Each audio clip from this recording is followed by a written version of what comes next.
at Radio Free America. This is Uncle Sam with music and the truth until dawn. Right now, I got a few words for some of our brothers and sisters in the occupied zone. The chair is against the wall. The chair is against the wall. John has a long mustache. John has a long mustache. It's 12 o'clock, Americans, another day closer to victory. And for all of you out there on or behind the lines, this is your song.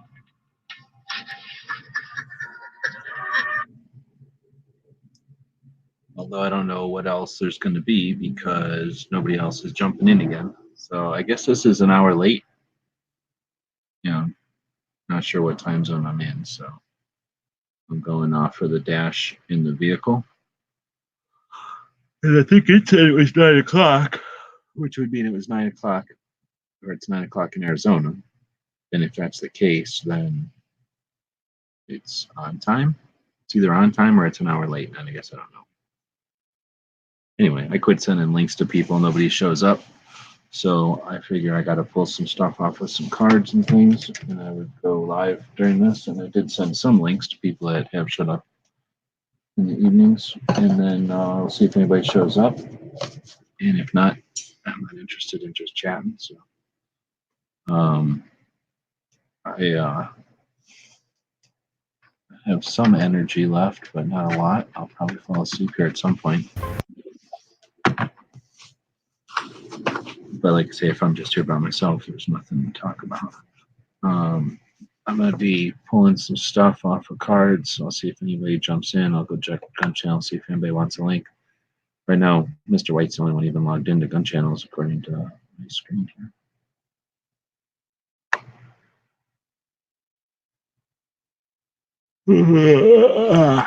So I pull the stuff off of the dash cam periodically, otherwise it'll fill up and start eating itself.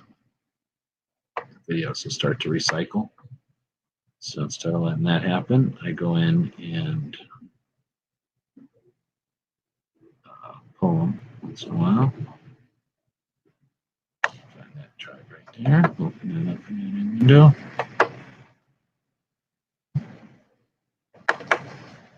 And then I try to do that for each day. So this one will be, is this day 4 already? Wow. Yeah.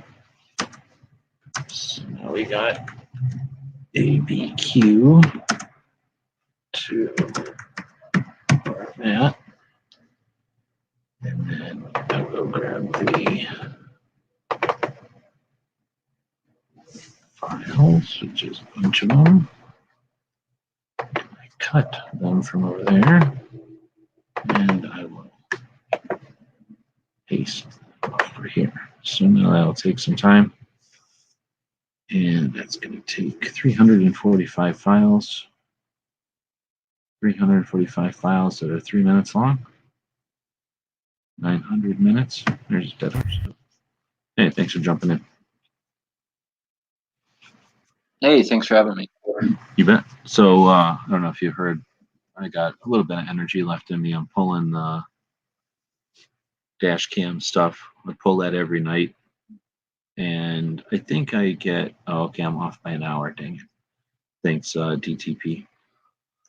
So it's definitely late for everybody. I'll have to figure out what time zone I'm in each night so I can try to do a show at midnight. But 11 p.m., so I must, where the hell am I then? I guess I'm still in, oh, you know what? I'll bet you my phone hasn't. So it must be 10 p.m. and my phone hasn't updated at all because it's stupid and I've restarted it more than once.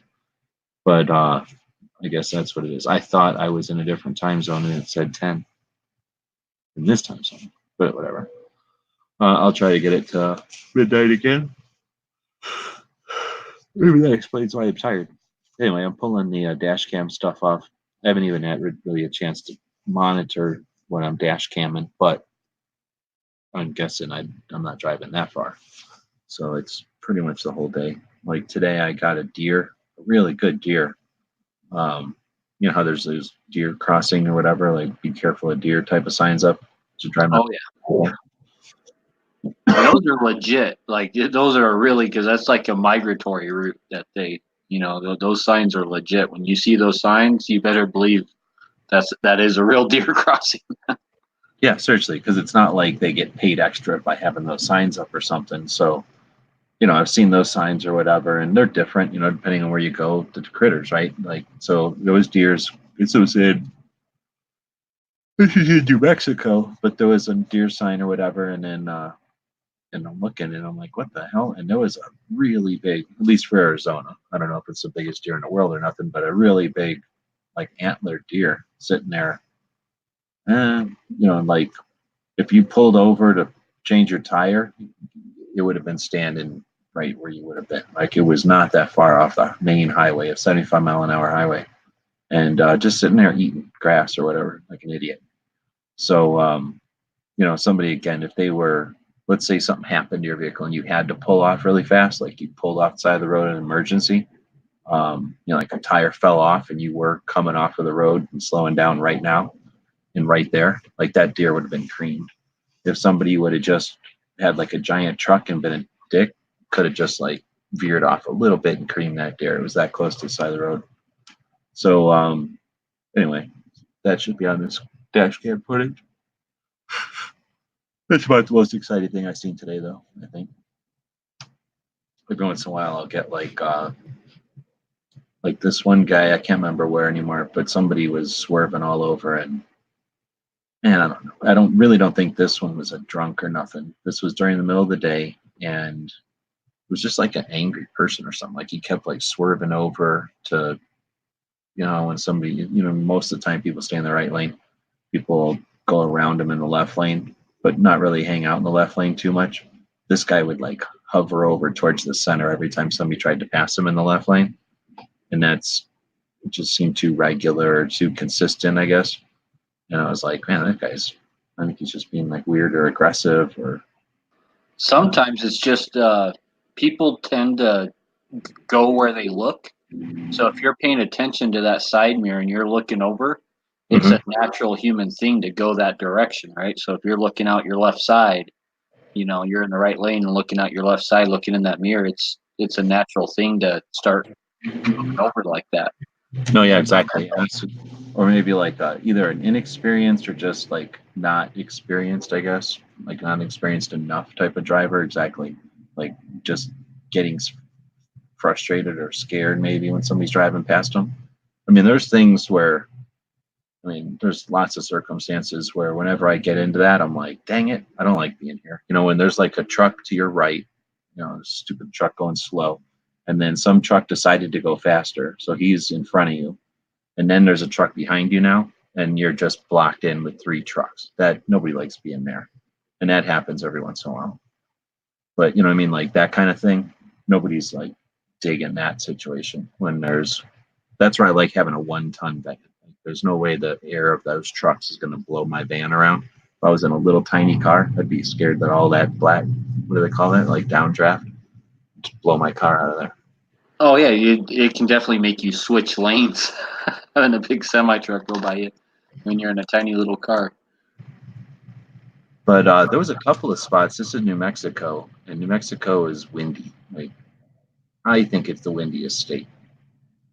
I don't know. I guess there's probably some technical way to find out. Wyoming. That's Wyoming, hands down. I don't know. I don't know. You spend a lot of time in New Mexico. I definitely drive a lot in New Mexico, go into other places because I have to drive through New Mexico all the time.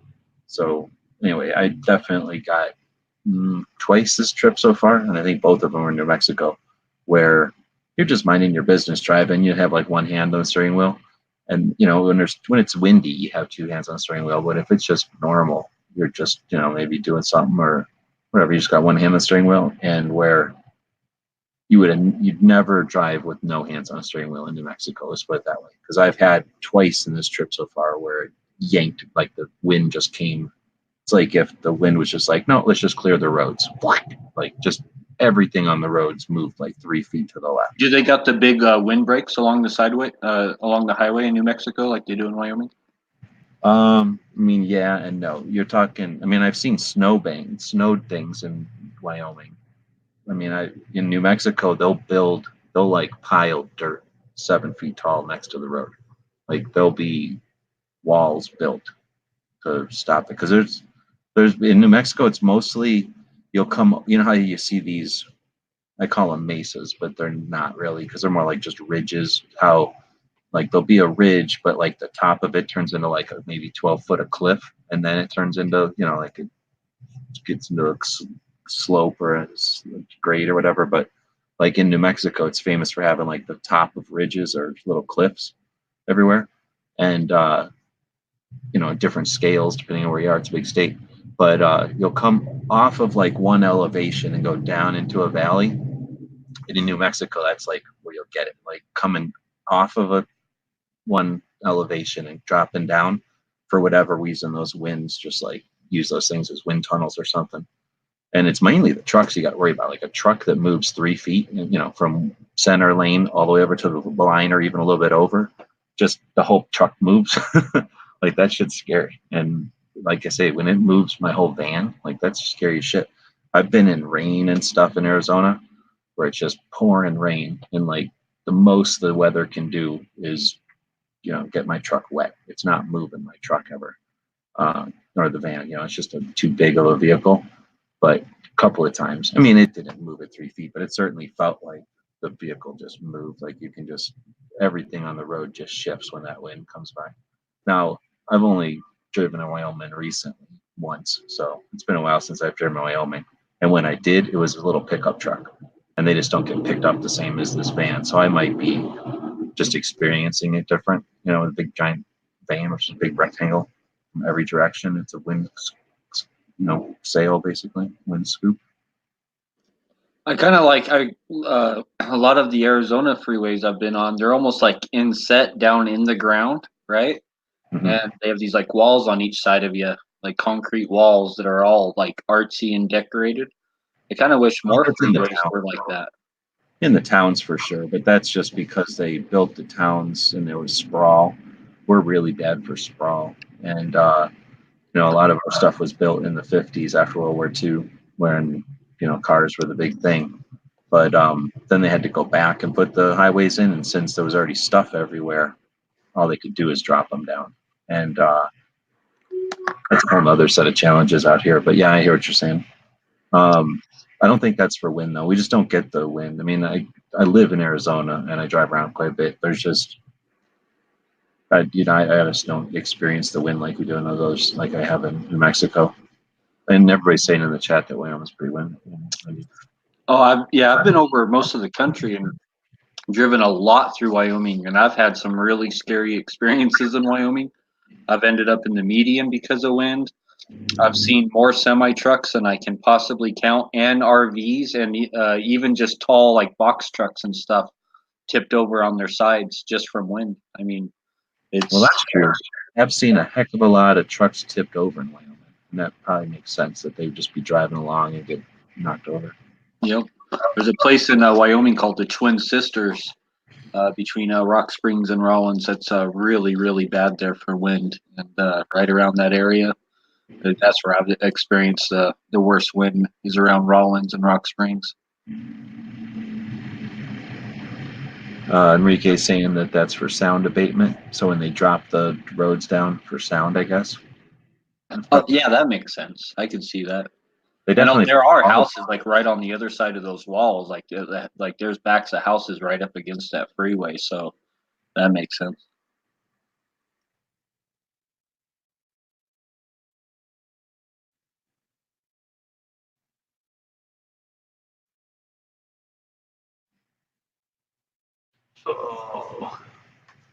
So how far did you drive today? How many miles? I haven't really been paying attention to miles. It's like hours. So 8 hours today, 8 hours yesterday. But I'm still. That's probably a good 500 miles. Still a couple of days away. It'll be a little while still. It's really frustrating because I'm trying to. There's a lot going on. I'm not just trying to drive to DC. I'm trying to do stuff along the way, but at the same time, well, one, I've seen a lot of this stuff already, but my debate was when I'm driving, let's say through New Mexico, right? New Mexico has Albuquerque. But let's talk about 40 because that's the road I'm on. There's only two ways to drive across New Mexico: the south route or the north route. I'm on the north route. The north route goes through New Mexico, through Albuquerque, through a thing called. Huh? Is that what goes through Taos, New Mexico? No, Taos. You'd have to go off of the main highway to like just smaller, like the 2-lane highway, and you'd go north off out to Albuquerque to Santa Fe, and then go north up into the mountains from there. So New Mexico is sort of just up in the air. Like Arizona, half of Arizona where I live is down at 2,400 feet, and then the other half of Arizona is like at 5,000 feet. And like Flagstaff has a mountain sitting on top of it, so it goes from like 5,000 to 9,000 feet. Albuquerque is probably like 5,000 feet already. Like it's just up in the air higher, but it's kind of flat.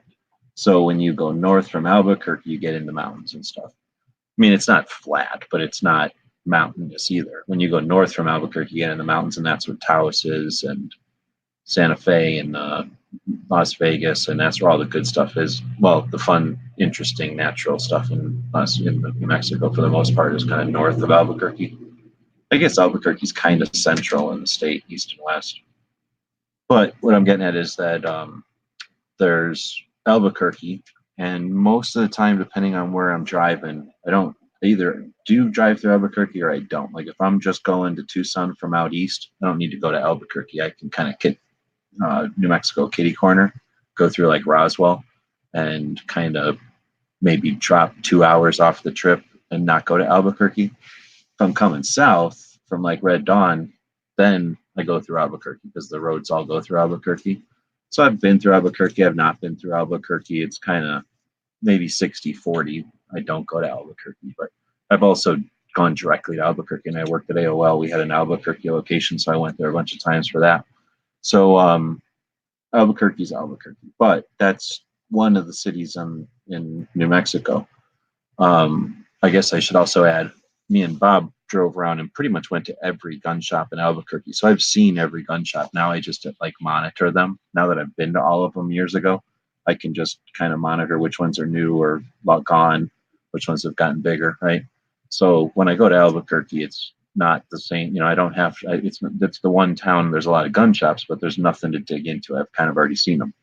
Now, if you go on 40, the road that goes east and west, if you go east from Albuquerque, you get to Santa Rosa, I think, or Santa something, Santa Rosa maybe, and then some other town I can't pronounce, and then basically you're in Texas.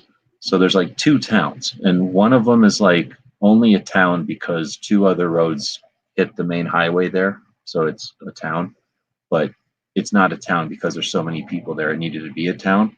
And the other town is just there for the gas stations. Like there might be something going on, but it's not a town that needed to be there. And then the highway happened to go through. So that means that both of those, if you look at Google Map, all they are is like home FFLs and people that are doing like reloading businesses out of their house. It's just all a bunch of houses in the middle of nowhere that are technically in that town. So if I'm driving through trying to do what I'm doing, it's pointless to, what am I going to call somebody and say, hey, let me sit in your living room and talk about what it's like to be a home FFL? I mean, that might be an interesting trip and everything, but it doesn't work with what I'm trying to do, get to DC and everything. So that's, I guess, long-ass way of saying that's where I'm at. Like every time I stop to look at one of these towns, I'm like, well, I've never really stopped at this town. Let me see what gun shops are here. Boom. It's either a bunch of gun shops that are closed, like were gun shops and are now closed out of business, or somebody just running it, some kind of a, technically a business out of their house. So there's nothing to stop at. So I've sort of, like I'll stop and be like, okay, I'm tired or I'm hungry or something. Or I need to get gas maybe. Like I'm going to see if there's a gun shop here. And then I just keep finding nothing. So that's the debate. Like sit around digging, trying to find these gun shops because there's probably a cool one somewhere, right? Roosted told me about one that's really cool up in the middle of Minnesota that is not on a highway that I would not ever just randomly find, right? You have to be told about it. So I'm kind of trying to discover those as I'm driving, stopping for gas and taking 10 minutes after I stop for gas and seeing if I can find a gun shop. But that's killing. It kills days. You sit there for 20, 30 minutes doing that, and that's 20, 30 minutes you could have been further down the road, So if I stop and look during business hours, I'm killing business hours. And that's what I'm trying to do, is figure out a system where I should be checking that stuff now for tomorrow, right? Or something. So anyway, that's a long-ass way of saying that I'm still frustrated. It's frustrating since I've got to be the one to drive. That just kills that hours. That time I'm driving, I can't be doing something else. It'd be much cooler if I could, I don't know, talk to a computer or do something while I'm driving. Like if you had one of those Tesla cars that drove itself and you could just be like, head here, and then you could sit there on the computer.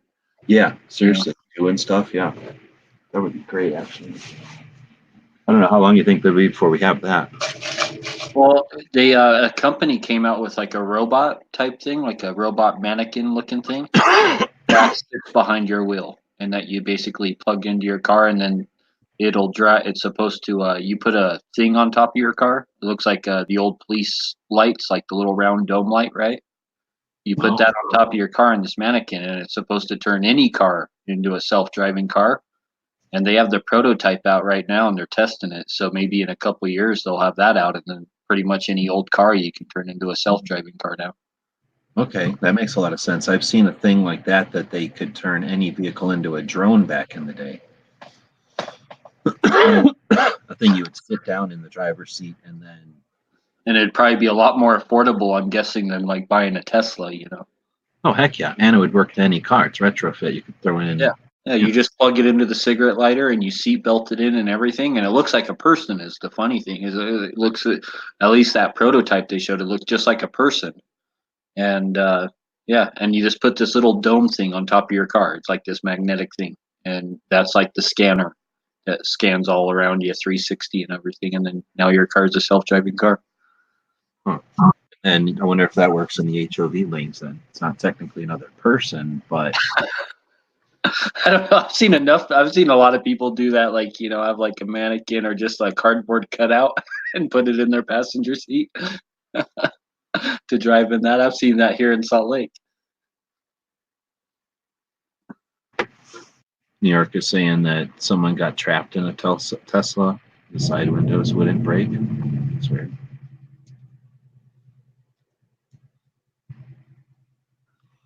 You think they have safety glass? Although, is the whole roof of that thing a window?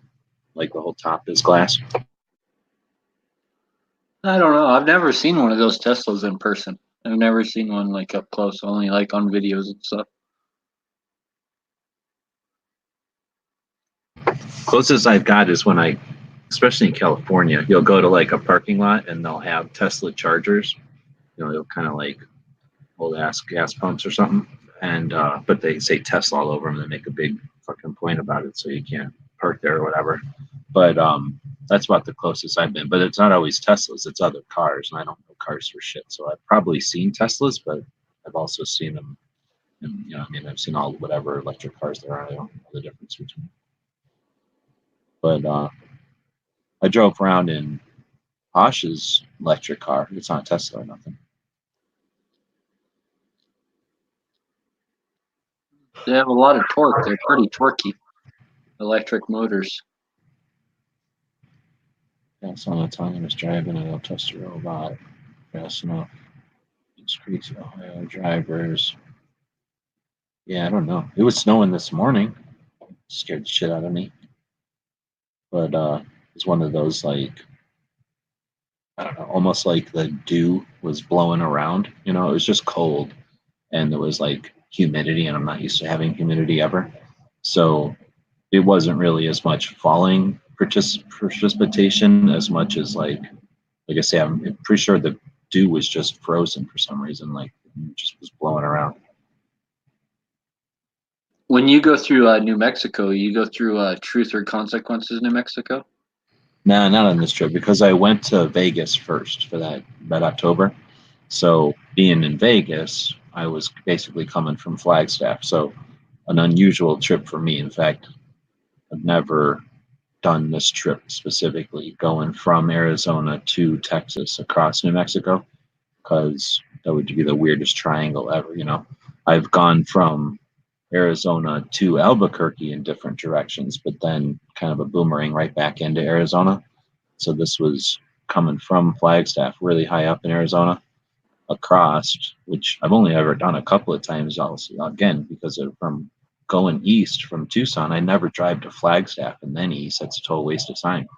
So I've only ever, when I first moved out here, I joyrided up there just to drive around Arizona, just to take day drives or whatever. I would drive up there, and I've done that route. But it's probably the first time I've ever, well, it is the first time I've ever driven from Vegas to, across Texas and shit on 40. I've been to Albuquerque and Santa Fe and Taos, New Mexico. But what I'd really like to do is I'd like to see Roswell, Truth or Consequences, and then that Carlsbad caverns there. I think those are the three places. If I ever go back into New Mexico, I definitely want to go to Roswell, and Truth or Consequences, and Carlsbad caverns and all that. So none of them are near any of each other. And there's the way New Mexico is. It's like it looks like a big square, but there's mountains in it and there's a river. So. Oh yeah, they ski. They got ski resorts in Taos. I was blown away. Yeah. I always thought of New Mexico as nothing but just this wasteland desert type thing, and I was completely blown away going into Taos. That it was like a ritzy ski resort town. It really was. Fancy, super fancy. Yeah, well, no, super. New Mexico definitely has some dunes, like deserty stuff down at the south side by El Paso, and more than Arizona, but nowhere that's not all of the state. It's definitely more than that. In fact, so the Truth or Consequences is just a town. It's just a town that I was a big fan of that movie, and I like how that town got its name. And really? I would just how like did to that town get its name? There was a radio show back in the 1950s, a real popular radio show. Oh, and really? The guy who did the radio shows, the name of the radio show was called Truth or Consequences. Right. And he said that he would move that radio show and do the radio show from any town that changed their name to Truth or Consequences. Are you kidding? I didn't know that. No, so there was a town called Hot Springs, which was Truth or Consequences, and they changed their name to Truth or Consequences, and so he moved the radio show there. Huh. So one time when I was a kid, I was driving back and forth, and when I first moved down here, and I had a little pickup truck, and I was checking the radio, and I rolled that radio truck 4 times and didn't die, but killed that little truck. And that was in Truth or Consequences. So I always have whatever it is, PTSD, flashbacks whenever I drive through there. Of imagine you're in the left lane, middle of nowhere, going really fast, and you're young and stupid, and there's nobody else on the road. And I'm pretty sure it was daytime. And you go to check the radio or fiddle with the radio. And I was a dumb kid spending all my army money on my vehicle and my radio, like you do when you're a dumb kid. So it was some stupid radio that was too complicated and had too many dials. So I'm fiddling with it. And then you hear the brrr, brrr, right, from going off to the left too far. And then for whatever reason, it wasn't just road ridges and then dirt. It was road, massive drop off, ridges and dirt. So when I pulled it back to the road, it kind of did a weird thing with that big drop off in my little tires. It was a little tiny truck. So it all happens. I don't know if you ever wrecked before. It all happens super slow motion. So, I look up, I'm pulling, and where normally you just pull and you're back in the road, right? It sort of hesitated and then slingshotted me. And I'm oh. And then it was watching one of them Matrix movies or something in slow motion, and kind of flipped and rolled, and I guess rolled 4 times, but 2 of them were in the air. So it was crazy. I can definitely remember. I don't know if you ever wrecked like that. I can remember the first hit, smashing the windshield, or not the windshield, but the passenger window, and being wow, I'm glad my arm wasn't out the window. It was just basically in the car, because otherwise my arm would be gone right there. Probably glad you had your seatbelt on, or you might have got thrown from the car. Oh, definitely. Yeah, and it was weird. I had a cap on the back of the pickup, and then it was full of stuff because I was kind of half moving out. I kind of moved a little bit of stuff every time I came out when I was a kid. I was when you're kind of moving to school, where you're moving to school or whatever. So I had the back window out of the pickup truck and the window out of the cap. So there was the entire back window was a crawl space to the back. So it wasn't what do they call those things? It wasn't like a Bronco, but at the same time, it wasn't a pickup truck where there was a window behind my head. So all that shit in the back. Luckily, there was no reason for it to come forward. But if I would have crashed a different way, all that stuff in the back, which was guns and heavy stuff, ammo and stuff, dude stuff, tools, all that stuff would have come forward. That would have been a different story too. But instead, it all kind of just went into a blender in the back. And anyway, so yeah, that didn't drive through that town this time because that's just that town is on the north and south. When you go south out of Albuquerque down to either Tucson or El Paso, that's on that road. I forget what the number of it is, but now Roswell though is kind of in the middle of nowhere, east New Mexico, almost Texas. Throw a rock and hit Texas almost. And that is, well, it used to be just dairy country. So shit tons of cows and then giant thermoses every once in a while. They suck all the cow milk, put them in these giant thermoses, and then a train comes by and empties the thermoses. I think, because that's what it looks like. Tons of cows out there though. And then it just all kind of stops and it's deserty. And then there's Roswell. I have no idea why Roswell exists. Probably because of an Air Force base or something, maybe. Because there's 3 towns out there that have Air Force bases on them, and I'm guessing they only exist because of the Air Force bases. But I haven't been out there. I've only driven through there. I haven't really paid that much attention out there. Bob spent more time in Roswell than me, or at least he spent more time driving through there. I kind of just drive through, like I'm doing right now.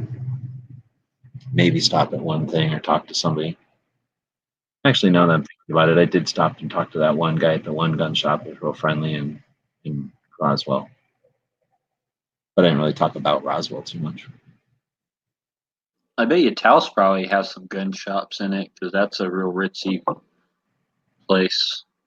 Yeah, that would be those kind of shops that are going to, well, I doubt they're going to be like a gun tree club because there's not enough people there for that. Well, there might be. But I'll bet you they'd be like a Austin or a Colorado, Denver. Those are the 2 fanciest shops I've seen so far, like Denver and Austin.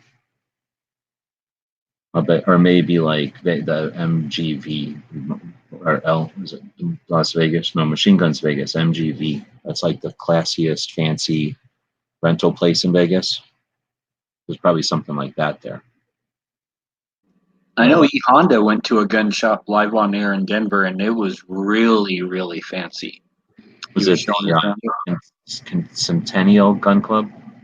I don't remember what it was called. I just know it's close to his house. And well, that's kind of, I think, from where I think he lives, I think it's kind of near him. It's sort of center in Denver. Its logo is a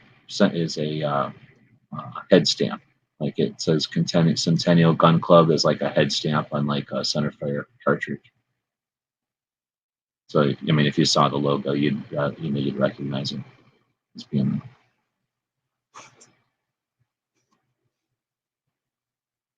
And my favorite gun shop in Salt Lake, I don't even think they've vacuumed their floors in 40 years. I don't think they've ever dusted or even wiped down the walls or anything. It's pretty. Gallatin? Oh, no, I like that one too, but Doug's Shooting Sports. Oh. Have I been to that one? I don't think so. That one has a range that's underneath it's underneath the I did go there. I did go. Well, I went there when we went in 2010, I think. It's south of the main downtown. Yeah, yep. Yeah. It's on Redwood Road, and then south it's and they got the shooting range that's underneath the gun store. You walk in you park on the south side of the building, and it's not a real giant building. Yep. Real small parking lot. Yep. Yeah, we went in 2010 to a show there, and then I didn't realize that basically Salt Lake City shuts down on Sundays because so much of it is Mormon and they don't do stuff on Sundays, right? So that was one of those shops that we saw. We went to it, but it was closed on Sunday. But that was cool because there was a couple of ranges I went to when I was a kid that were underneath the buildings, and that to me was how indoor ranges were back in the day, because land cost money and it was expensive to have a range up on the main floor, and it would be too loud. So you'd shove it underneath the ground, nobody would hear it, and you didn't have to pay nothing for it. You could still have your store upstairs. Oh yeah, and like while you're sitting there looking at guns and stuff, you just hear pop, pop, pop, pop. Like guns going off. It's a neat experience. I really like that. I like the people there, and they just got really friendly customer service, and it's just a really neat, old gun store. I think it's our second oldest one behind Gallinson's, and I think that one's been around since the 70s, I want to say. I definitely want to go there then. Yeah. Okay, cool. Yeah, and I never even thought about that one until you mentioned that, because there was like, I don't know, a bunch of stuff. There was a surplus. We went down by Fort Knox and by North American Arms, so that's not really Salt Lake City anymore. And on the way down there, we kept finding gun shops that were closed. This was 10, so it was sort of, there was Google Maps, but it wasn't the same Google Maps we have 10 years later. So, we'd find one and then we'd find out it was closed. We'd find another one and then we'd find out it was closed. Like I guess we didn't have the option to go, only show us the ones that are open right now. And there are some that are open on Sundays, but all those ones are like 10 to 5 or maybe noon to 5 type stuff. And, they're open for a couple hours on Sundays, but there's a couple of them that are open. But yeah, for the most part, the whole town shuts down. Like it's actually illegal here for car lots to be open on Sundays. It's an actual law. So yeah, I think that might be like that on too. So and then if you are open on Sundays, there's a good chance you'll get boycotted. If you're open on Sunday. But they can like show you the car or something, but you got to come back tomorrow to buy it, kind of thing, right? Yep. All right. Well, I guess this all started with, like I say, I'm transferring files from the dash cam over, and I think it's neat sometimes to take a day's worth of driving and shove it into that Adobe software. And basically, I think when I was doing it last trip, speed it up 3,500 times, and it'll take 8 hours worth of driving and put it into less than 8 minutes, usually 4 minutes or something. And while you don't see everything, what I really like about it is the one that I did a Wyoming one and I did a Montana one. In the Montana one, I'm kind of driving down the river that the expedition did back in the day, like the river they came home on, the Lewis and Clark, the route they came home on. Yep. So they built a road right along that river, and it's just you get to see all the twists and turns and stuff. Every once in a while, the river kind of peaks out, and then the Wyoming's pretty decent for geology, so it's just sort of drive in and seeing the mountains in the distance. Every once in a while, you kind of poke into the mountains and you drive through some valley and pop out the other side. So this one, Arizona has some geology, New Mexico has some, but once you get to about, I don't know, most of the way through New Mexico and then Texas for sure, and Oklahoma, even Arkansas, really, it's just going to be kind of flat because they didn't have that much geology, so they could just drive, they could just put the roads out here straighter, and they get more, less interesting as far as moving back and forth and up and down. But when they get flat like that, what you end up with after 8 hours, smashed down into a couple of minutes, is really neat weather. You see the clouds do all kinds of interesting stuff. So it has really nothing to do with guns or anything. Since I have the dash cam running, I take the time to download them. And like I say, if I get this system figured out, I'll either figure out how to stack these things, edit a bunch of videos, and have them emulate later. So you have to normally compile or edit or whatever you want to call, like assemble a finished video by taking a bunch of parts and shoving them together and splicing them and sticking pictures in or writing stuff on it. You do whatever editing you're going to do. And then whenever you're done with that edited piece, you compile it, you smash it all down into one finished file that you can hand to people. And it's not a bunch of stuff scotch taped together. It's just one file. That act called compiling takes a lot of computer power and time. So you can edit videos, and then it might take, let's say, 20 minutes to edit a video. Depending on how long the video is, it might take half an hour or more to compile it. So that's just not practical for doing stuff like this on the move. But if I can edit a bunch of them, edit 3 or 4, and then set them to compile later and batch them, that's what it's called. So, edit, and then just kind of wait on the compiling part. And then next time I'm driving for 8 hours, leave the laptop on back here and tell it, hey, just go ahead and compile those last 3 videos for the next 7 hours. And that would work out pretty well. But I still haven't gotten to where, you got to sleep somewhere in there. So I'm still trying to figure that part out. But anyway, I download the files just so that I've got the files, the SD card's empty. So tomorrow, whenever I start driving again, it'll, start with a fresh SD card. I got rid of my Comcast cable and I got that Sling TV. There's entire channels where it's just a camera on the front of a train or a camera on the front of a bus.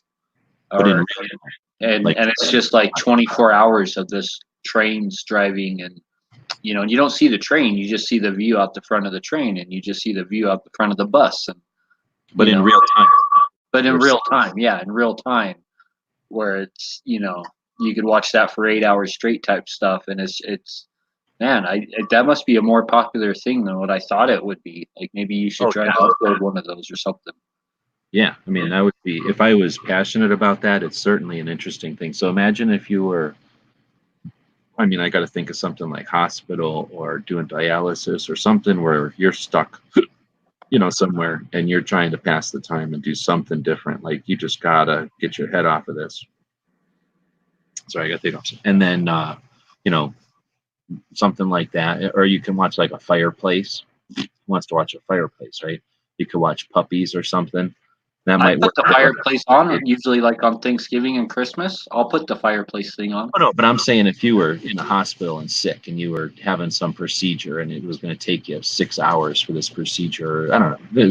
I'm just trying to think of something that, these videos would probably be useful for, where, you're not going to want to watch a loop of something like a fireplace. Instead, you put a camera on the front of a train, and you just get to sit there and watch a train drive for 6 hours. That's got to be therapeutic as hell. You know what I mean? That's got to be super nice for some people. That's where I think a lot of that, I don't know what to call that, like that stuff that you would go, why would somebody just set up a camera and watch kittens lick each other for an hour? Like, why would anybody want to watch that? Well, think about, again, like somebody in a coma or somebody in some kind of therapy where, that's a stimulus, that's a thing, that's a diversion from whatever the pain they're dealing with. No, that's a good idea. So yeah, I definitely like that. In fact, I own quite a few domains actually that are kind of devoted to similar kind of concepts because I live in Arizona. I mean, I wouldn't have moved to Arizona. I've visited all the states when I was a kid. I wouldn't have moved to Arizona if I didn't like, what it has to offer, like as far as this nature and natural resources and stuff. So, yeah, I've always entertained something like that. It just, while I like Arizona and I don't mind sharing Arizona with people, it's not as important as our Second Amendment, and it's not at risk of anything. Like Arizona will still be there, even if the United States doesn't own it. Like Arizona will still be there, so it doesn't need, rescue or a hero or a petition. It doesn't need nothing. It just exists. So Arizona can wait. I'm, I'm more interested in trying to make people aware and interested and active in our Second Amendment issues, because I think that's something that we do have sons of bitches trying to actively fiddle with it.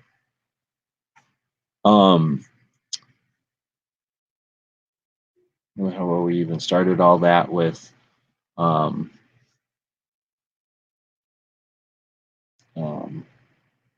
the driving through New Mexico, I guess, and what, the dash cam, I guess. I guess I was going to say one of the things I was going to bring up that I was thinking about, and this one will have to be in a future show because it doesn't work for just two people. But and I think you're going to want to throw Wyoming in there, and I can understand that. You might even throw Utah in there, which I guess I can understand also.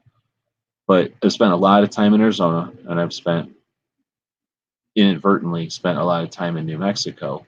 And now the Red Dawn stuff, I've spent even more time in New Mexico, in the northern part of New Mexico. Never really hunted in New Mexico, so I've definitely spent more time in Arizona just sitting places and looking at stuff for damn sure. But I don't know. I think it would be a neat discussion, or maybe even a series to try to decide which is a better state, Arizona or New Mexico, because they're so freaking similar. And Arizona, I think, has some big advantages and stuff, but it's certainly got some disadvantages. Being next to California is one of them, and New Mexico's got not as many advantages, but it also doesn't have anywhere near as many disadvantages.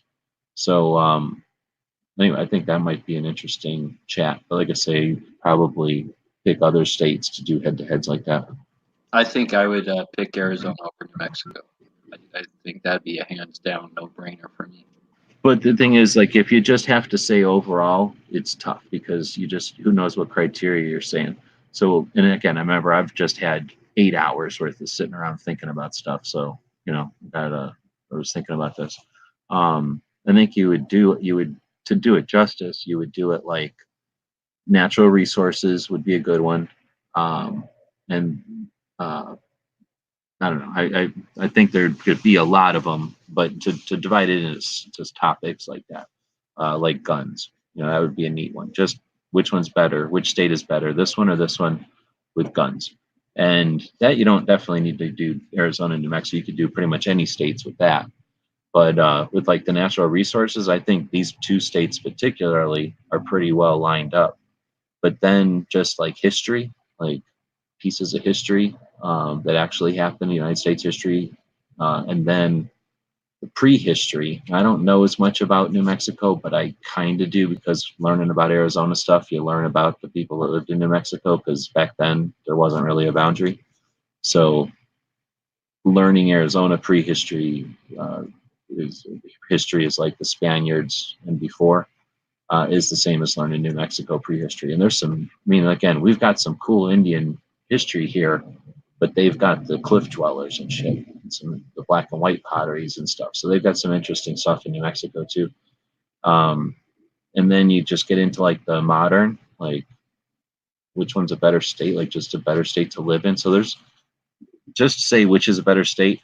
I don't know. It's tough. And that's why I was thinking it might be neat to do like a series and then to have, because one of the reasons I was bringing that up is I was over at BMC Tactical, that gun shop in Albuquerque that I stop at all the time, and bullshitted for like an hour, maybe more. And part of that was, they like it in New Mexico. They live there, they grew up there, they like it. And I didn't grow up in Arizona. I just like it because I explored it a lot. But I think if something would have changed and I would have been in New Mexico instead of Arizona, I'd probably be on the New Mexico side. And I think Arizona has a lot less poverty and stuff from what I've seen between the two. A lot. I mean, there was just so many practical ghost towns that I saw in New Mexico, and just things were run down. Like even in Albuquerque, things were so run down, and in Phoenix, things seemed pretty well upkept. And I'm just guessing. I could be wrong, but I'm guessing like the unemployment rate's probably way higher in New Mexico. Like financially and everything, and just the conditions of the big cities I've seen, and then the condition of the small towns I've seen. Like I'd pick Arizona probably just on that alone. Well, see, when you started that though, because the big difference where I seen a disadvantage with Arizona, or definitely where Arizona's got the lose in the column or whatever, is we only, like, if you can take Arizona, you can kind of draw a lettered J, I guess, backwards J. Like there's a strip down the center that you can own, and then there's like some stuff up north that you can own. It's not even a J. It's more like sort of a weird letter S. And then there's stuff over to the southeast in Arizona that you can buy. Everything else is either its own nation. It's an Indian reservation. That's what we call them out here or there. And then National Forest Park, BLM, state park, state forest. Like there's 80 something or 90 something percent of Arizona we can't even own. Like it's a neat state to hang out in, but the stuff that can be owned is already owned, and there's hardly anything shifting around. Like you can buy a house in a city for sure, but if you want to go live out and buy horse property somewhere, it's not like other states where you can. There's some states where you can literally just go homestead almost, right? Like there's some states where there's plenty of investment land that you can just buy. Arizona's got less and less all the time, and I think New Mexico is not the same story. There's some government stuff over there. I think we kind of both have military facilities that take a big chunk of the state because there was room to take it out here. But I think there's just less. Well, I know there's less reservations, but there's less like parks and forests and stuff in New Mexico, I think.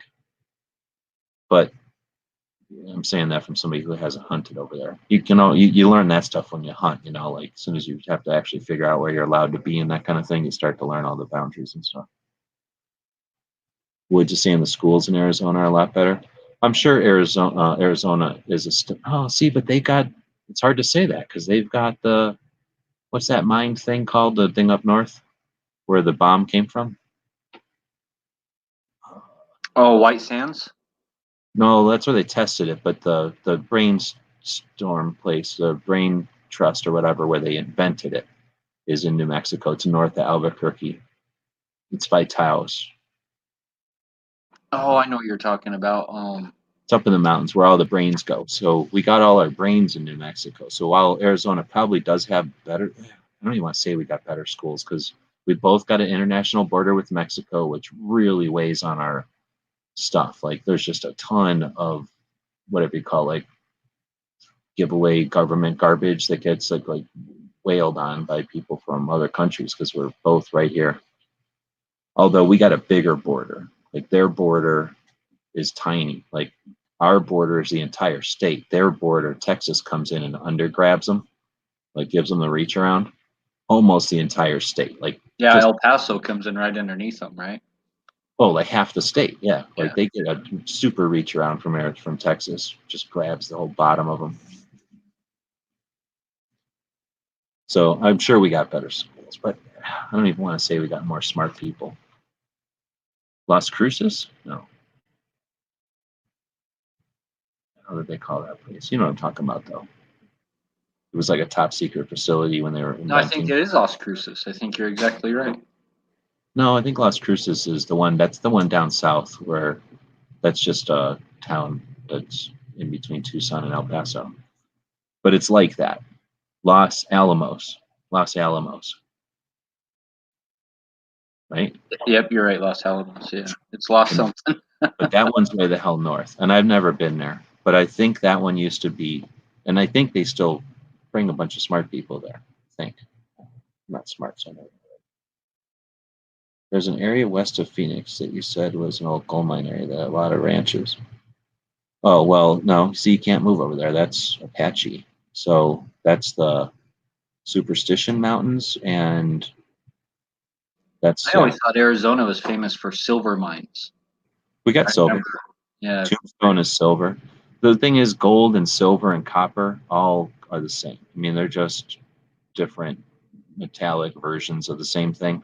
So as the whatever, I think what happens is we had a bunch of ground that got cracked, and then volcano or seismic, whatever stuff happened, and all this lava came squirting up under pressure, and then boom, you got giant, what they call them, veins of metals all over the place. And then back in the day, they were just laying like the earth eroded around them and just left a big vein of metal. So back in the olden days, the Indians in prehistory they could just walk up and grab like, a piece of gold the size of your head, start smashing on it. And, that's how they figured out these things. So then, anyway, it's gold and silver and copper and everything all kind of live in the same, or we're all created by the same thing in the same way. It's just, if it took 1 billion pounds of pressure to make gold, it takes 1 zillion to make plutonium or something. I don't know, something like that. So, yeah. But the thing is, I don't think it has so much to do with what's here as what they got famous for, if that makes sense. So I nobody think got, nobody got famous by like a plutonium mine, although you probably made more money mining plutonium than I anything think else. we got all of our uranium and all that from Oregon, actually, for the atomic bombs. I don't think any of that came from New Mexico or Arizona. No, I think not all at all. that came from Oregon or Well, Woods. probably a little bit, but exactly. And that's where I think that I don't think we had the most silver, but we definitely have them, like some of the more copper and shit, but we still had a shit ton of gold. It's just that California gets called the gold one and we get called the copper one. Nevada gets called the silver one. And I'm pretty sure there was all the mines in all the states.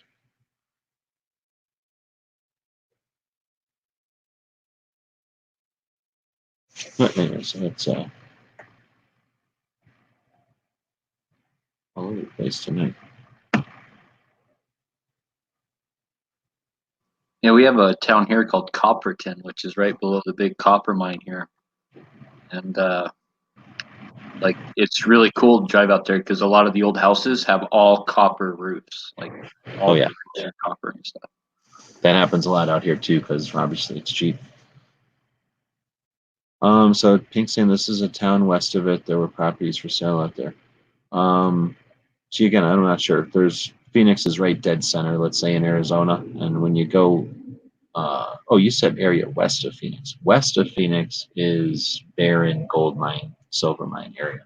So you go west from Phoenix, and they call Phoenix Phoenix because back in the olden days, again prehistory, before the Spaniards came out here and slaughtered everybody, the Indians, there was groundwater, and the Indians made canals. They would dig canals from the existing flowing streams and irrigate crops. And they'd grow a bunch of crops, and then the Apaches would come down and kick the shit out of them and rape them and kill them. And then eventually something happened, and either the Apaches killed them too much or raped them too much, or like there was a drought. Oh, nobody knows because it was all prehistory. So at some point, Phoenix dries up, and now the Indians that live there are gone. There's just a bunch of canals everywhere, and there's just stories like Indian wars or whatever. And then years later, they find silver and shit out in these towns west of Phoenix. That's where I'm getting the story from. So they go, oh shit, there's gold and silver out in these mountains. Where are we gonna? We gotta, we can't get enough holes in the ground. We need more holes in the ground. But for some reason, if you dig a hole in the ground in sand, it all falls in on itself. So we need a whole shit ton of wood to hold these holes up. So as they start digging holes, desperately looking for copper and gold and silver over where you're talking about or where Pink's talking about, that's when they go back to Phoenix and start sawing all the wood down. So Phoenix got its second life. It was reborn to feed those mines, and that's why they call it Phoenix, because they built Phoenix up where Indians used to live, and they were like, oh shit, Indians used to live here. Let's call this place Phoenix. And then eventually Phoenix, just like a lot of places, the gold mines came and went. The place that was providing stuff for it, supplying the gold mine, stuck around. So the town that was supplying wood to the gold mines that came and left, still there. So now where Pink's talking about buying land are like the old remains of those gold mines and towns and stuff, and it's pretty dry and scrubby. It's not desert. It's not dunes desert, but it's somehow there's green there, but it's dry and shitty. And then you get to the Colorado, and then it's like a oasis of jet skis, and then back to being Death Valley, basically, in California.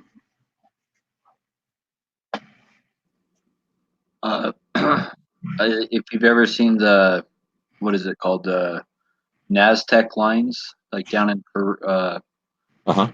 Peru, like you guys have those there in Arizona. Really? Yeah, they were made by the Hopi Indians. And Oh no, you're talking about the roads though.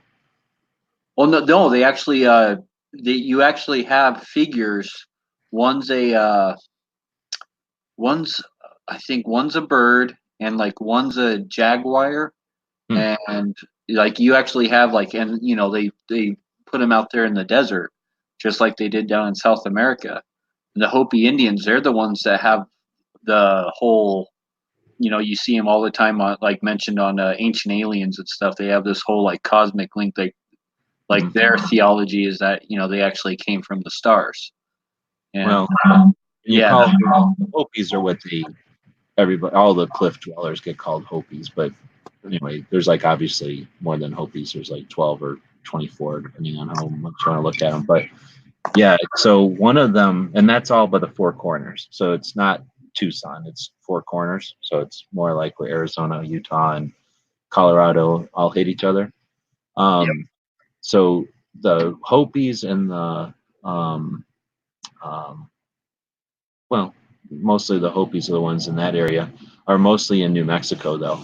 And but the thing that I was thinking, I think I don't really remember a bird and a jaguar, but I could see it being with those peoples. And this is prehistory, so again, like at least the way I was learned it, there's the Spanish come in and start writing stuff down, so that's historic, and then everything that happened before the Spanish were here writing stuff down is prehistory. So a shit ton of stuff happened everywhere, you know, before it was written down, and then when people started writing it down, they didn't necessarily bother writing everything down, so there's always a weird gray area. So the Indians that were, or the native peoples that were out here prehistory, are the ones we're talking about. They're the ones that built all the cliff dwellings and stuff. Like when the Spanish got out here, those people were gone. Like no one knew what happened to those people. That's why they get the whole like alien and what happened to them when they went back to their origin, because it was all just stories from the Spanish writing down stories from the Indians that were around, talking about Indians that they don't even know, right? That live somewhere near them. Because when the Spanish came through, nobody lived in those cliff dwellings. Like those, they weren't getting their shit kicked out of them as bad by the Apaches as to have to go live in them. At least 90% of them. Most of those cliff dwellings were just like, oh, that's where like the old people lived.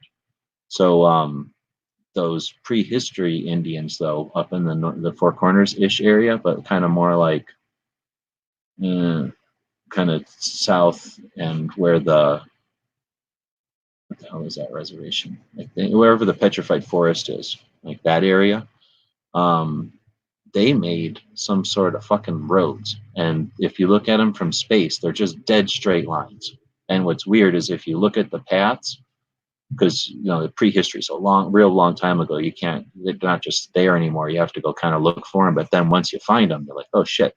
So if they made a road that went like 30 degrees from here to there, and it was like from town to town, like highways, like big distances, not just like like over that hill over there, but like from Tucson to like Phoenix kind of distances, right? Like really long distances.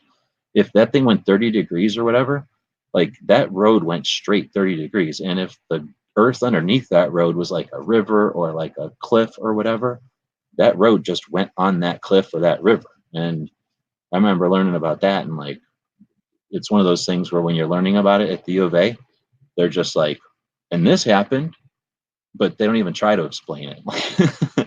But that's what I thought you were talking about, is the straight ass roads, and they're not like necessarily like how the Arizona flag is like a star in the middle and those things, the rays radiating out from it. They're not just on those straight roads. Those are all like some of those roads go for 30 miles, right? That's what I'm saying. They go forever. Yeah, but there's a mound in the middle, or pretty much there'll be this giant mound, right? In the middle of flat desert, like in the middle of this road or at the end of the road, there'll be a mound. And what they think they did is that they would light fires on top of the mounds. And that was like a lighthouse for people, like, especially traveling at night and stuff like that. And that was like, oh, we need to go that way, right? And that's what so you'll find all these mounds, these raised hills that are man-made. These mounds are man-made, Well, I don't know. So the mounds exist. That happens because this whole area down here, well, by Tucson, is in pretty much New Mexico and most of Arizona and probably what do you call it, Death Valley. That was all shallow seas or whatever. So the mountains were like the islands or the shore, and then everything in between was just shallow seas. And like Tucson, at least, we were at like 2,400 feet. So that sea was at 2,400 feet or whatever. So most of Tucson is this big valley, right? And then there's these mountains around the edges. And then the mountains happen. And then on the other side of the mountains, there's a big valley. And then there's some more mountains. And then there's a big valley, right? So we've got all these like big spans like that. The what the fuck? We were talking about the mounds are when the Indians were in these valleys, because back in prehistory again, before the Spanish came out here, there was just water. Like before we started growing cotton and almonds and cows and shit out here in the desert, there was just water. Like there was just like everywhere, like water flowing all year long. So these Indians didn't or think they were in a desert. They had water all the time. So they would live out there and use the water to grow, I don't know, beans and corn. Like we still have those strains in Tucson, actually, like the what do you call it, like the vegetables and stuff that they were growing back in the day.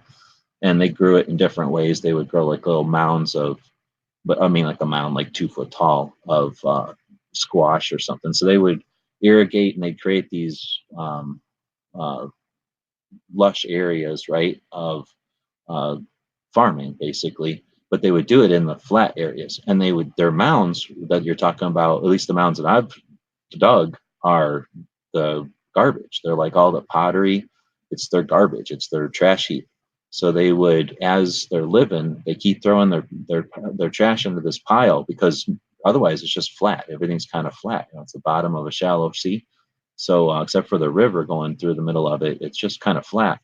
Uh, these Spanish come out and bring horses, and the Apaches get on the horseback, and they're like, you know, like a motorcycle gang, like just coming out of nowhere and take all your women and kill you and eat all your food, and then run off to the next wherever they want to go because they're in a motorcycle gang. So they would put all their trash into a pile so that somebody could sit on top of that pile all day long looking for Apaches running up on them.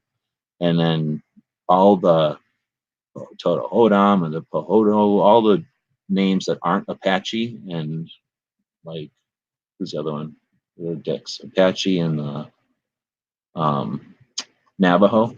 All the other ones that are hard to say were all the like farmers, and they were sitting around minding their business, like living in farm towns, and they'd either build big houses or big mounds, and the mounds were their trash. Now, what you're talking about is prehistory, so that's sort of two different eras, I guess, of native peoples. And back in the day, they wouldn't have had horses. So I don't know what the hell the Apaches were doing to be mean. I guess they just ran up on you, and that would have been a whole different thing. And that's why they had to climb up into the cliffs, I guess. I know the Hopi's is considered one of the oldest living tribes in America. Yeah, well, you mean what they go back to? Yeah, but that's again all the ones that Hopi's easy because anybody can say it's a 4-letter word.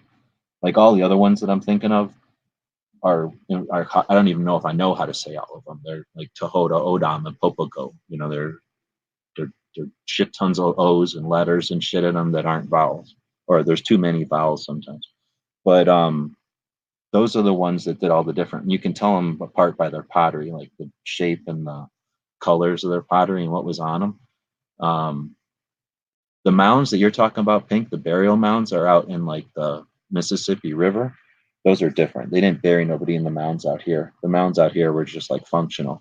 But I think we're talking about two different things. Like I say, the ones that I'm thinking of, ones that when I went to school, they let me take archaeology instead of language. So I just happened to know this stuff because I took all these classes instead of language.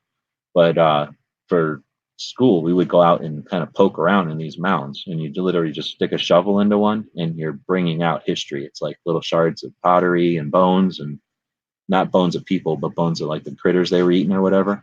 So it's just like digging into like really old people's garbage pile. Now, the ones you're talking about with those roads, though, whatever I learned about those roads, like I was telling you in school, they didn't put a heck of a lot of effort into saying anything. It certainly wasn't like Art Bell or nothing. And I don't remember him even talking about having mounds at the end of them or like terminating into mounds, but that makes a lot of sense. Yeah, they literally used them as a lighthouse, and they've done archaeological digs and have found like all the burned ash, basically piles of burned ash for using them for hundreds of years, right? And they used them as like a way to guide people, like hunters going out hunting and stuff, right? And stuff like that, and using it as a way of bringing them back by being able to light a fire on top of this hill, and Yeah, and you walk to the fire, and then yeah, whatever. Now you have a direction to yeah. shoot out, and you get back home. Yeah. So my wife really likes these archaeological shows. She watches like one called Time Team all the time, and all sorts of just different shows like that. So I get a chance to I just barely heard about the lighthouse one, just like I don't know, it was just on like a week or two ago. And I was like, oh wow, because they were talking about different burial mounds like back east. They were talking about the mounds out west, and they said exactly what you said, that the mounds back east, those were all like burial mounds, but the mounds out west, they were using them as lighthouses. Well, and then like we killed all the ones in Florida, from what I understand. Like I've seen the ones when I was a kid in, I guess, Missouri or Iowa. I'm not sure anymore. But the ones that are by the Mississippi, and there's like, I can remember one that's like in the shape of a big ass snake, I think. And if you just look at it, you're like, oh, there's a hill over there. But if you look at it from the air, it's a giant big ass snake and it was created, right? And those are like basically like pyramids. Like they're, this guy was a great chief, so we're gonna build this big mound for him, or like she was so wise or whatever, we're gonna build a big mound for her, right? But I think there was, and I'm trying to remember now, but I think there was way bigger ones in Florida. It's just that back in the day, whenever they were like, I don't know, probably growing cotton or something stupid, they were like, hey, this mound is in our fucking way. And they just smashed it down or whatever. They just destroyed all that stuff. They're still destroying it today. There was a big uproar not too long ago about a Walmart basically plowed down one of those burial mounds and built the Walmart there.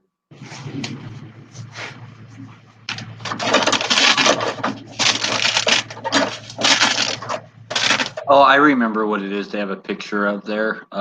That's like the Nazca lines. It's a copy of the Big Dipper. Really? That's what it is. Yeah. So they got that there.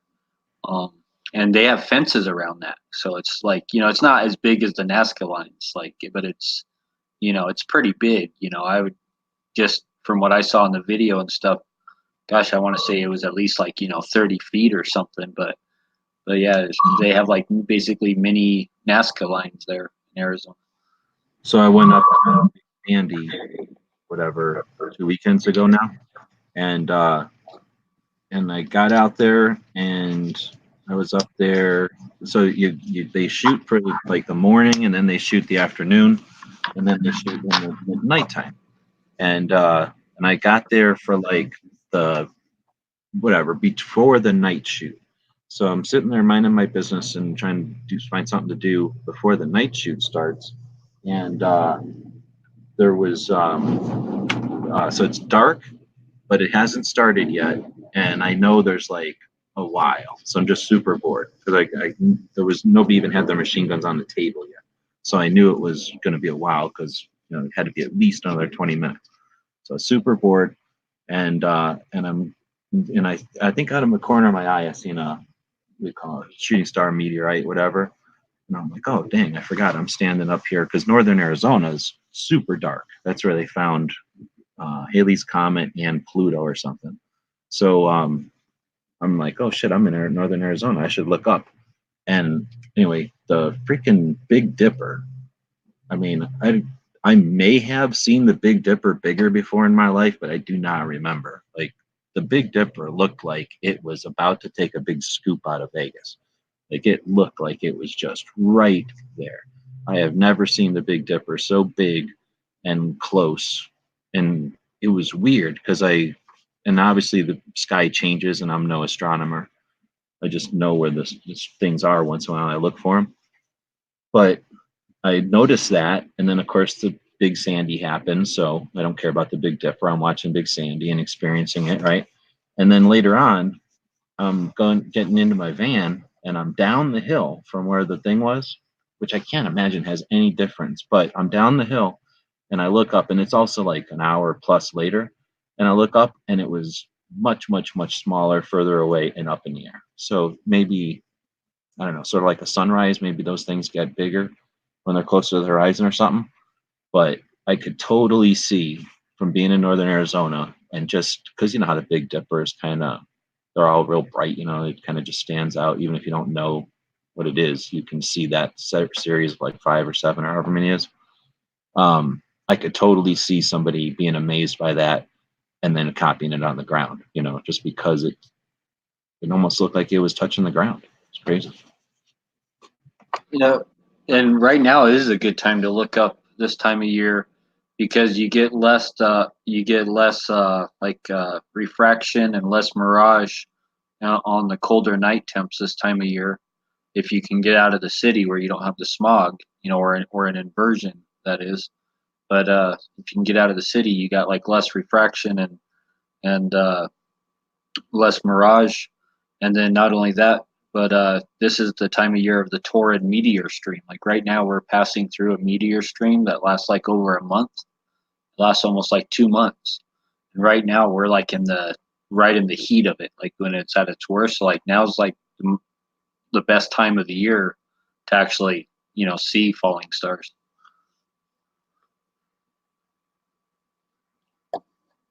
See, I know that happens kind of seasonally or whatever, but I don't keep track.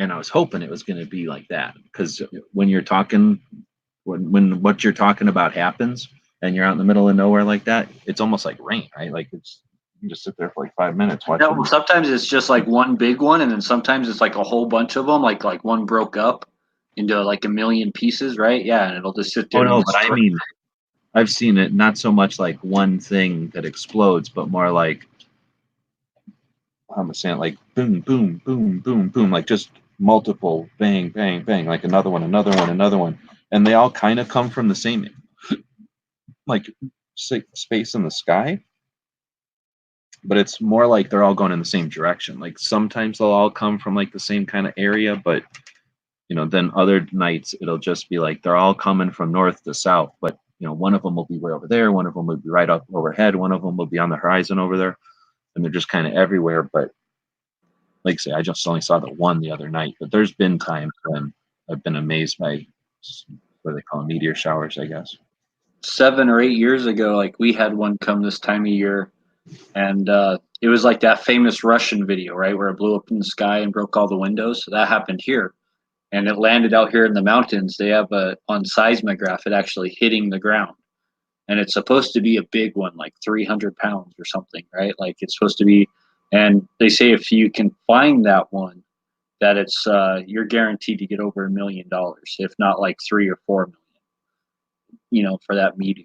And so every summer there's a ton of guys that are going out with metal detectors on all sorts of stuff, and all they do is, you know, mostly old retired guys, and they just hike up in the mountains and, you know, are looking for this meteor that you know hit the ground somewhere out here.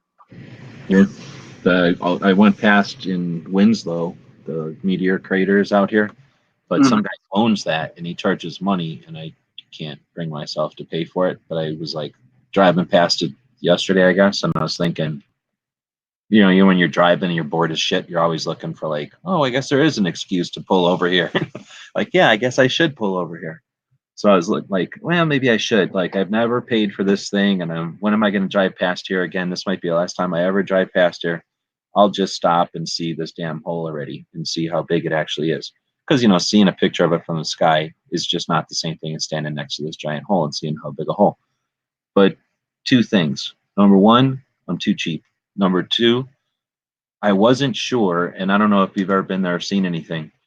I will go if, like, I'll pay the money if this is crucial. There has to be some thing sitting there, like at the edge of it, that gives you an idea of what they think the size of the thing was. You know what I mean? If it was a basketball or if it was as big as a van, like I want to see a big facsimile of what they think it's looked like, because you know what I mean? I want to know what that projectile looked like, and I do not want to just see its dent in the earth. I want to see, and I don't know if they've got that there or not. But you know what I mean? Like they must have an idea of like. I think it was. They said it was only 100 meters. Like I think, or maybe it wasn't even that. I don't think it was as big as like most people think it would. I think maybe it's it was like only the size of 100 a feet. refrigerator, right? Like, I think it's something small, like the size of a refrigerator, that made that big asshole. Well, no, I want to say it was like bigger than a bus. Like if I remember right, it was only like 100 feet. But most people Okay. think So you it's think like, it's still bigger, like a big as a truck or something, a big semi truck. yeah, like most people would think like just from the size of it, you would think like, oh, a much bigger thing than what it really was, right? It was a lot smaller than what you would think. I remember being surprised, like, oh, that's way smaller than what I would think would make that hole. But you see what I'm talking about? That's what I'd want to see. Like if I see that and then the hole sitting next to each other, I'll pay $5 or whatever. Well, that crater's a mile wide, like it's big. It's, it's about a mile wide and it's really deep. Like, I don't know, maybe like 1,000 feet deep or something. It's pretty deep. Yeah, I don't know. That's what I'm saying. I've only seen pictures of it on Earth, Google Earth, or pictures, pictures of it. But that's still bullshit. You can't sell shit. There's a real good documentary about that, and they talk about like the people who first owned it, and then they sold it to this other guy who was going to mine it because he figured there'd be all sorts of precious metals and all that, and he didn't find nothing. like he bought it for like $1 million or something, and this was like way back in like the 40s or 50s, like way back when he paid like $1 million for it. Is this on like YouTube, or is this like? Yeah, it has to be, because that's mainly what I watch. And he paid like $1 million for it. Way back when he paid that kind of money for it. Oh, and wow. to mine it, thinking that there was going to be all sorts of precious metals and iron and all this stuff, and they didn't find nothing, like nothing at all. And it was like a total bust. I can remember all sorts of investors and everything, and yeah. I can remember from somewhere, geology class or something, where they were like, "Here's the fucking meteor crater, blah blah blah," and no one has ever found the meteor. So I knew that. Yeah, there's nothing left. It vaporized. It literally vaporized, is what they think happened.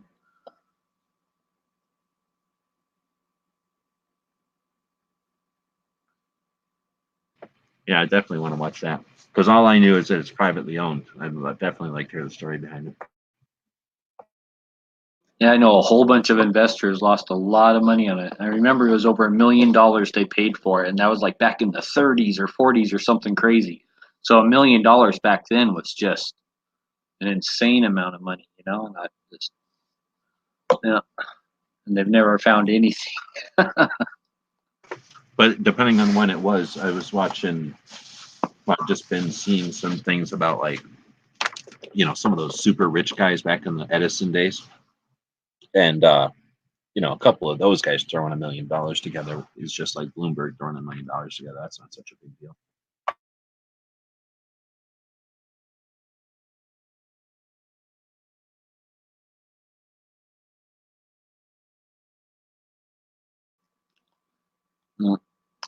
But now's the time to be looking up for the meteor showers. Like now's like we're in the peak right now. I think right around like November 1st is when we're in the peak of it. So now's like really the best time, right around Halloween and stuff. And there's supposed to be a pretty big asteroid passing by us here. I think like on the 13th. That I haven't. I think they said it had something like a. I don't know. I want to say it was like a 1.3% chance of hitting Earth or something, and I was like, 1.3%. That's still, And that one was supposed to be the same size as the one that hit meteor crater, or that created meteor crater. Like they said, it could take out a whole city. That's interesting, because I do think I've seen something before I went on the trip, and this was just in passing, so I can't retain it, or I didn't retain it, but it was something to the effect of like a meteor the size of a bus is going to fly between us and the moon, and no one's even talking about it. Blah blah. Yeah, yeah. I think it's supposed to be flying by on the 13th, if I remember right. And that's and that's supposed to be the same size as the one that created that crater. It's something that could take out an entire city. And hardly anyone's talking about it. And if you look anywhere in our solar system, or just now we have weather here and erosion really bad, but they've still found plenty of large impacts here on Earth, let alone anywhere else in the solar system. I mean, I think when we talk about like an ultimate like end of the world type thing, I think that's probably one of our most likely scenarios is we're going to get hit by another large rock eventually. It's going to happen. It's just really a matter of when. So I think that's one of the most likely scenarios that we might have to face is a large impact. So Wood says that he's backstage, but I don't see him, and there's nobody No, else. I don't see him either. He might be in an old ink or something, because I don't see him. What I was gonna say is, and also, if you haven't been in this one, there's like 2 stages. The first one, you have to like accept that it's going to click your video and your audio or something. So I'm thinking he might be on that, thinking that he's backstage.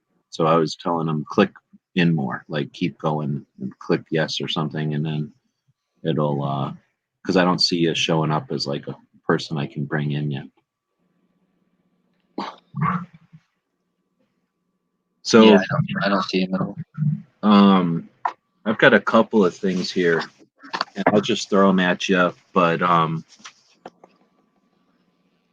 so I'm driving across the continent, and I'm spending money I don't even have. Really, I'm spending this on credit cards and loans, and creating money out of nowhere. Like $500 almost of this trip came from. There he is. Came from.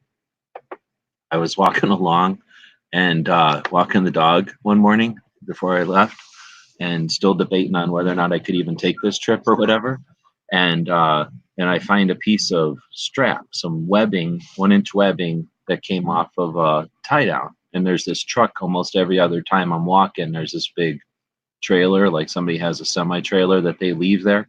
And some days it's got hay on it, and other days it's got other trailers on it, and other days it's got golf carts on it. It's just, some guy travels and does something, and he leaves his trailer next to this golf course where I walk at. And I walked there one day, and there's just this piece of strap, right? And it's got a super like abrased, like burnt end. So obviously it rubbed on something and fell off, and now it's laying on the ground. And it's like 6 foot long or something. So I roll it up because I'm cheap, and it's perfectly good. It's just not attached to the come along or whatever that it used to be. And I put it in my pocket, and then I'm like, oh snap, I can run that through the embroidery machine and make patches out of it, right? So where was I going with all this? That we are literally out here spending all this time and shit and an effort to get across the continent or whatever. So I'm trying to figure out how to evolve the results, right? How to do something with the effort and with the observations and with the accumulation of the, I don't know what to call it, like awareness or knowledge or experience I'm getting going to these different things or whatever. And like I say, I got all the time in the world. I'm literally sitting here for 6 hours where I've got to be awake, looking forward to not die, and slowly move across the freaking continent, right? Because the way that I'm doing this. So, I got a lot of time to think and to question, I suppose, the resolve on, is it worth it for the Second Amendment and shit. So you had started that with saying, that it's, you think that, or at least you heard that some scientists think that some kind of celestial, is that the word, like some kind of extraterrestrial event, something hitting the Earth, could be a population ending event.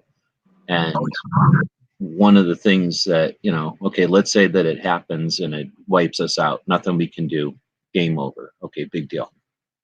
So without being fatalistic and worrying about end of the world things, let's say that it nicks us or a small enough thing hits us that it just does something less, right? Like something like either the Matrix or Terminator or something, like some version of chaos that's less. Are guns important then? Yeah, kinda, right? So Second Amendment, we talk about it for all these different things. And that's one of the challenges is, I pay attention to what people are saying now. And it's not right or wrong. It's just that some people look at the Second Amendment for protection, personal defense. That's, I guess that's legal. That's fine, right? You can't fault them for that. It's just that it's not complete, right? It's not accurate, and it's not the only thing that the Second Amendment is for. So we talk about all these other things that the Second Amendment is for and shit, and I don't think any of those things are wrong. It's just that additionally, if something like what Dead Horse just said, if something like that happens, fucking glad as shit we live in the United States and not some fucked up country. I mean, they might be more adept to living in shit conditions, but we got a heck of a lot more resources to go to shit. You know what I mean? Like, very much would rather have the means to protect myself in a situation where the entire planet has gone to chaos. Oh, yeah, it's the great equalizer, right? Like, how else are you going to equalize someone from coming up and just taking your stuff, especially if you have any kind of disability or there's more of them or they're bigger than you or Well, I whatever guess, the case may be? It's a great equalizer. You well, know, yes, but the idea, I guess, that Mad Max time, like the Mad Max movie or that universe, people might think. I think a lot of people that aren't gun people would look at Mad Max and go, "Oh, that's fantasy because we're not going to have a nuclear war. Like nobody wants a nuclear war. No one's going to ask for one. No one's going to order one on Amazon. We're never going to have a nuclear war." And that's fine because I kind of agree with that. Like nobody really wants a nuclear war, so we're probably not going to have a giant nuclear war just out of Trump being pissed at a tweet that day. But that doesn't matter because an asteroid can come and smash us and turn us into what the equivalent of a nuclear war was. And it doesn't matter if everybody was happy with each other or if everybody hated each other, if everybody was saving gas or if everybody was guzzling gas, right? Like if something like that happens, and it can, like there's nothing stopping that from happening, and there's nothing we can do to pray or science our way out of that. In that situation, do you want to be in England where they can't even have a knife? And all of a sudden it's 28 days later, not because of a virus, but because of an asteroid. Nobody really, at least I haven't seen anybody look at it from that angle or ask well, an animal from that angle. well, especially something that can affect the entire planet, right? Like a meteor hit. Yeah. There's very few things like you can have a tsunami or a tornado or hurricane or earthquake, but that always only it affects a single country usually, maybe two countries, but something that can actually affect the entire world, like that, and put everyone into a panic. And people do crazy stuff that they normally, good-hearted people who would normally be peaceful people, when they're starving and their kids are starving and stuff, they get pushed to extremes. They do a lot of stuff that they normally wouldn't do, right? And and just and if you have something they want, they're going to take it when it gets to those situations, I think. And maybe not all of them, but a lot of them I think will. And they'll, if they're starving and they think you got resources they can use, they're going to try and take it, whether it's maybe an entire community against like a Walking Dead where you got communities against communities, or whether it's families against families or individuals against individuals. I think that's a likely scenario because history has showed similar things in times of catastrophe like that. And that kind of stuff happens. And that's what all of our invasions going all the way since the dawn of mankind has been about is, oh, you have something I want your resources. That makes me think of those books that you turned me on to, G Web's, like One Day After and then the 1 year after. And the fact that they had guns in their community really, really helped them, because even when the government comes back online, is it really the government? How do you know?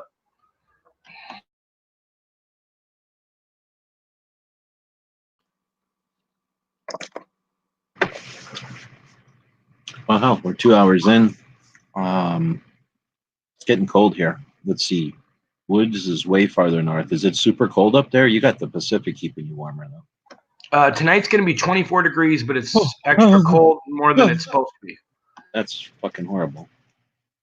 Dead Horse, is it like you're under snow now or what?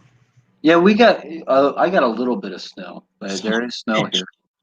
I And totally forgot about winter. I came all the way up here and I'm like, my pants are basically toilet paper thick because I forget about coldness or whatever. I think I gotta fucking buy pants. the good thing though here is like, see, tonight's going to be a warm night. It's only supposed to get down to 30 tonight because of the snow. So whenever it snows here, it actually warms up.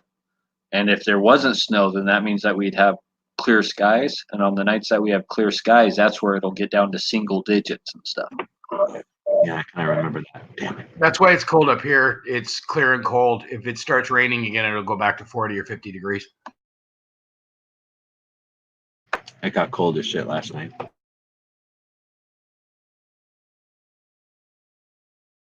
But I was, I think, kind of on the top of. It's hard to say a hill, but I was definitely in the middle of a plain, and some of the rest areas are. I guess it all depends. But as I say, they're all different. But this particular rest area was definitely like just out in the middle of nowhere, so I was just getting blasted by cold air. And that's one of the things too that I guess I started out there prefacing with I've been driving a lot, obviously, and been making some notes or whatever to try to have different results from this trip, or archive it or present it differently than before. And one of the things that, since you got Tuvi in here now, that I'll throw out there, I don't know how much time that horse been in here the whole time. We've been going for 2 hours. I don't know how many people are still watching. It says there's 13 people watching. But have you guys ever seen anything dedicated to truck drivers in any way? Period. On YouTube, there is for sure. There's truck drivers that have their own blogs, basically. Like they're called vlogs, or is that the right word? Vlogs, I think, is what they, instead of blogs, they call them vlogs for like vehicle blog, right? And it's whether they're just sitting there talking about aliens or driving and all that, and they'll have cameras facing out their thing, and they'll show close calls and brake checking and all sorts of crazy stuff like that on their adventure, because they drive a lot. Yeah, exactly. That makes sense that they'd be doing something like, right? But I haven't, except for having occasional truck drivers, it seems like they definitely have a presence usually. If there's any group of 20 people, there's at least one truck driver, right? But I haven't seen anything like, or at least heard from them that there's like any kind of community. So again, that's got me thinking. Number one, I've been going to a lot more truck stops on this trip, just because right now I'm just boogieing, so I'm not going off road to side streets or whatever they call them, surface streets, and digging out gun shops or anything. I'm just on the highway and going to truck stops. And when you go to truck stops, especially if you go to the bathroom, boom, you're right there, intimate, vicinity of all the other truck drivers, let's say, or all the truck drivers, let's say. And there's just a crazy variety compared to back in the day, at least, of humans that are truck drivers. It's not all dudes anymore either. And I'm just wondering if they've got a community going on, because there's a shit ton of trucks. I mean, just a ton. Bob says like games. There's lots of truckers on YouTube. Back in the day, their community was really the CB radio. I mean, right.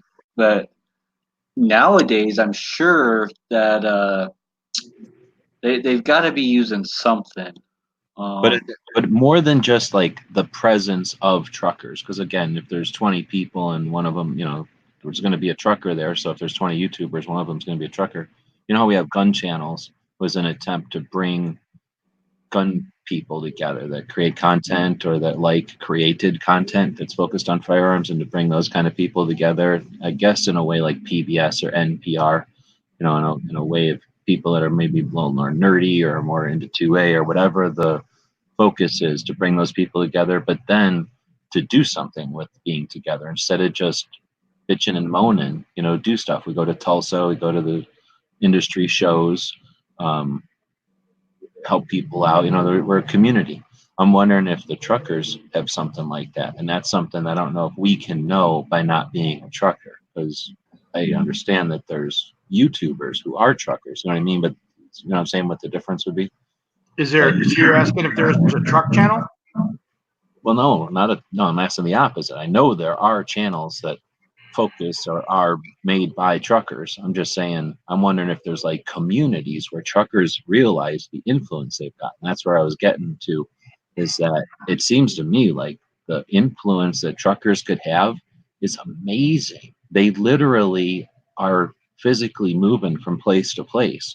Like I'm sitting here again, having a lot of time to think, and as I'm driving, and I'm seeing a lot of trucks, and I'm going to truck stops, and then seeing these trucks just doing their thing.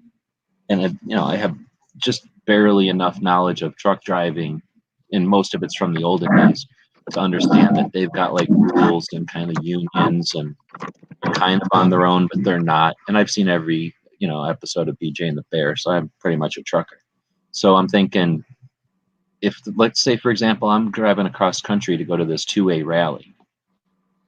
If there was like a community of truckers where they were talking to each other, and they were like a network, like they were, or there was many networks, but they were aware of each other. So together they're like a hybrid network of all truckers with, focused in on different things. Like, I'm just wondering if they understand, they realize the potential, that power they've got. Because they literally, if they needed to get, let's say, a pamphlet out, let's say that something weird happened and we needed to get a pamphlet out offline.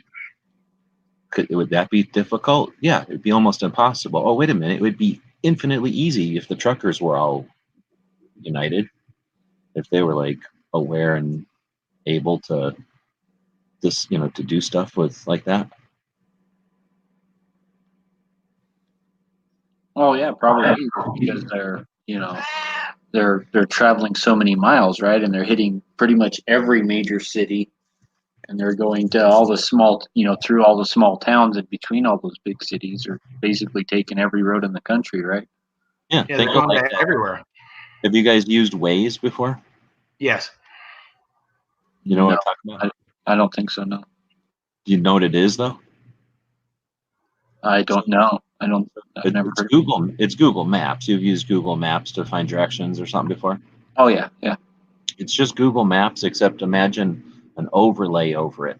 And now you got Google Maps, but then everybody who's using the Waze app is like together, and they're like, okay, we're all using Google Maps, but we're going to let each other know where potholes are, where there's a car stalled on the side of the road, where somebody's being weird, where there's a cop, where there's a speed trap, where there's a good deal on Denny's or something. Like, there's just like stuff. You'll be driving down the road and it'll say, there's a police in 0.2 miles. Is he still there?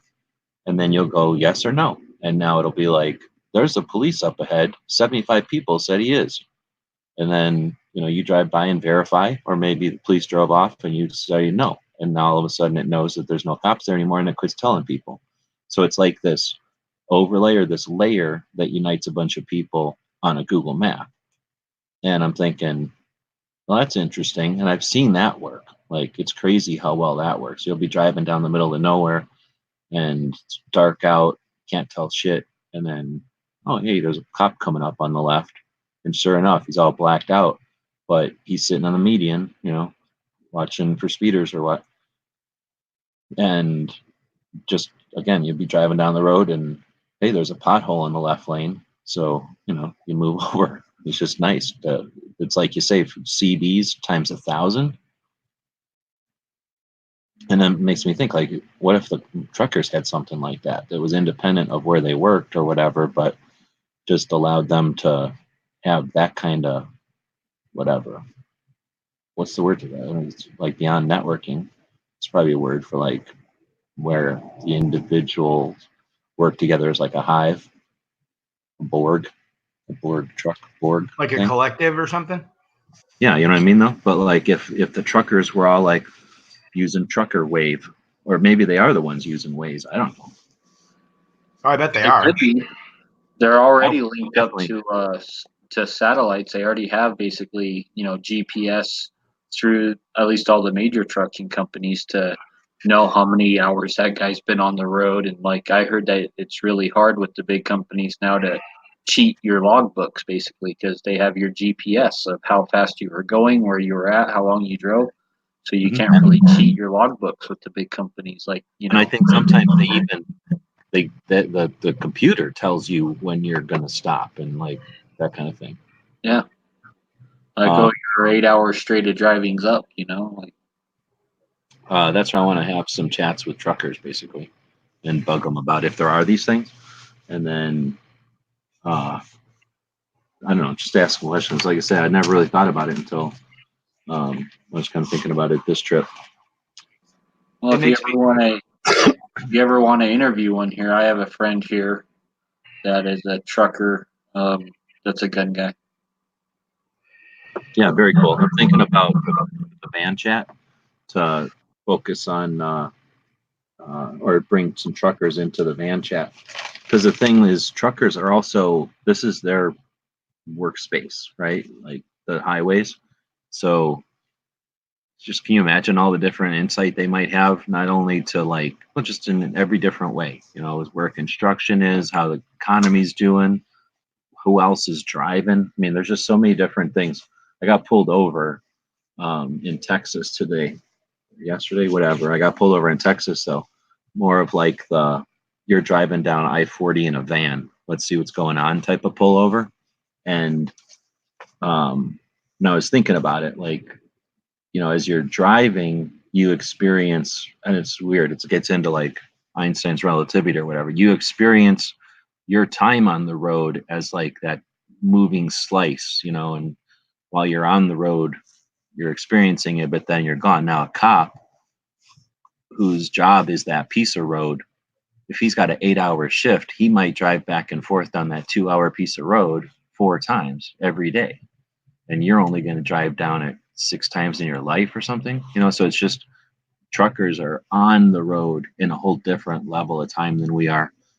They've got to have a different insight to the country than almost anybody, and certainly more than any stupid ass news reporter who works for some facility or some 3-letter network, right?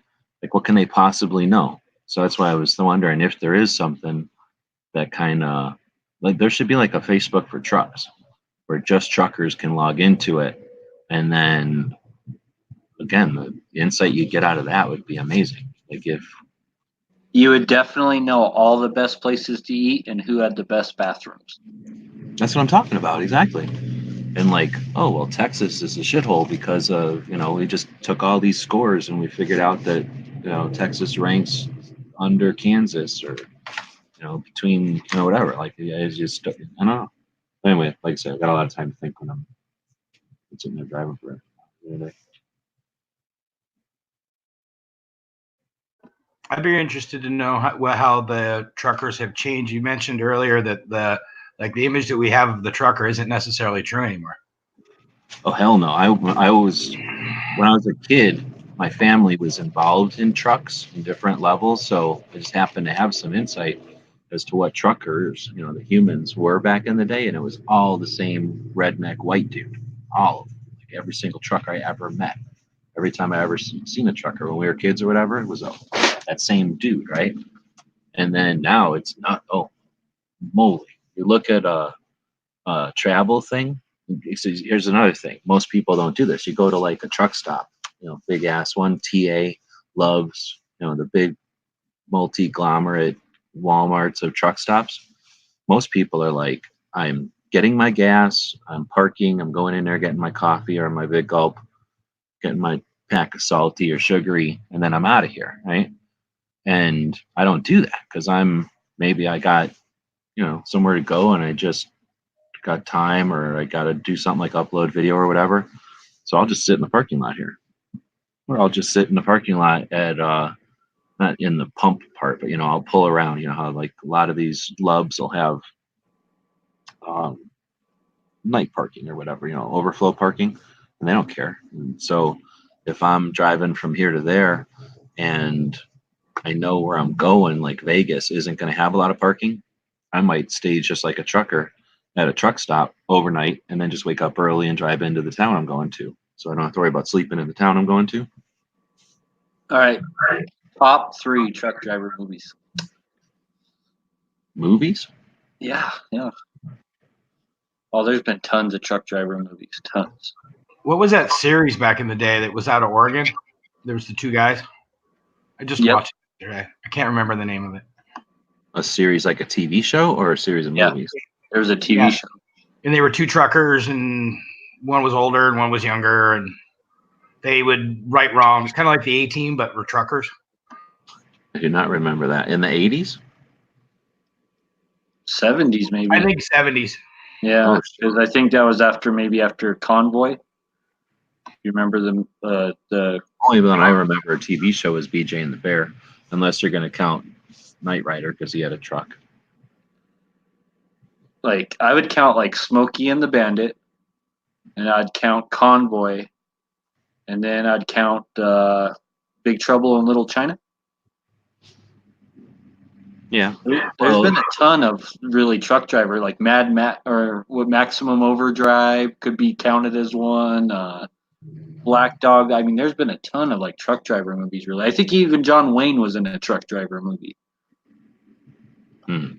What about The Driver, where the guy had a Dodge Scamp and there's really no dialogue in it? It's just a guy with a big truck trying to kill him the whole time. Yeah, exactly. Where it's like just a road movie or a chase movie almost, but the truck happens to be one of the cars in the chase. And the guy just keeps fucking with him. The show I was thinking was called Moving On. Oh, no, I guess I haven't seen that one. But everything we're talking about, it's, again, still like a white dude, and it's a redneck dude that's driving the trucks all the time.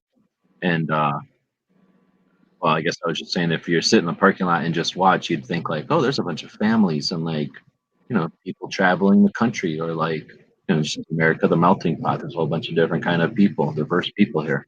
And then you look, and then, I mean, yes, they are getting to their cars and driving on their family vacations or commuting or whatever they're doing. But just as often, like you'll see, like I've literally seen strollers and couples. So they have some sort of little baby, or some people put a little dog in a stroller, I guess. But, you know, families that, you know, are getting up and hauling into a truck or climbing up into a truck. Well, think about it. They could basically live in that truck rent free, right? Like an apartment, and save up to buy their house. And they what is it called? You know, where they team drive and they take turns, Right. so they don't have to rest and all that. And that's what I was thinking. Like, if you're gonna team drive, why not go with your wife, right? And then that way, you're like you're saying, you're either not, or maybe just like a stewardess. Like they'll have like rentals where they share a rental or something, where, you know, so you're not basically not paying for a house that you don't even live in. You could just only, you know, pay for time when you're not in the truck, and then basically.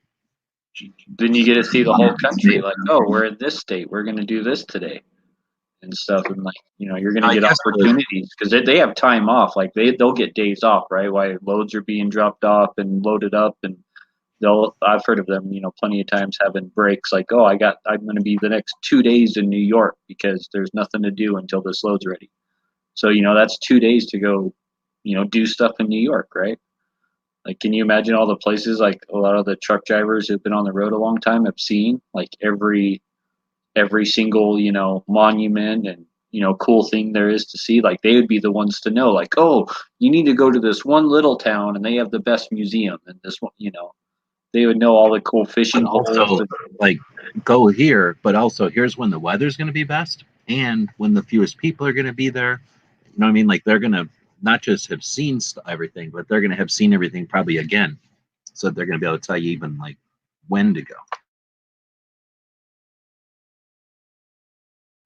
How about an Airbnb for just truckers? I think that's what these giant things are. These loves and TAs. I think that's what they've kind of become. Because you mean as far as like giving them a place to stay? Well, like if you're the couple that's driving with your baby, if you're going to stay somewhere for 2 days, don't you want to be in like a house for a bit? Well, I think that I don't think they need a specific trucker one, but I'll bet you that's facilitated it now that you say that. Because now pretty much you don't need any reservations or nothing, right? You can just like be in whatever, Denver, and then, oh, I need a house tonight. And, it's probably one of them things where if you rent it ahead of time, it's cheap. But if you rent it like 2 weeks ahead, it's pretty expensive. But then if you're renting an empty one the night that it's going to be vacant, it's probably cheap again, right? So you're like, well, I'm in Denver and I don't care where I'm going in Denver. I just need a house tonight. Give me the cheapest one possible. Yeah, I bet you. And they send you a code and you figure out how to get in the door or whatever. And you've been vetted somehow, because you're. I bet you they're using those kind of things. And Ubers again, I don't think it's necessarily always tag teaming either. Like a wife wouldn't be asleep while the husband's driving, as much as it's a short haul. So bring your husband or bring your spouse and the kid with, like you're saying, and now we can go look at something when we get there. It's just that truck got you there for free. I'm driving 8 hours a day for 3 days to get here. It's not like tag teaming necessarily always, because I'm just assuming. I know that they're grabbing it, they're climb up in a truck together. I'm just assuming they're tag teaming. Could just as easily just be there as a passenger. My neighbor had to go to Florida and pick up a truck that a family was living in. They stopped paying on it and they got repoed. Oh, that's nice.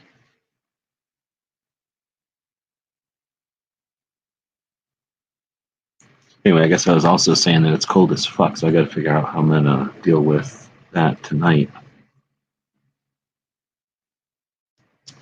I was looking at heaters in the truck stops, the fancy truck stops, and it seems like truckers set up these $40 ceramic heaters to their 12-volt systems.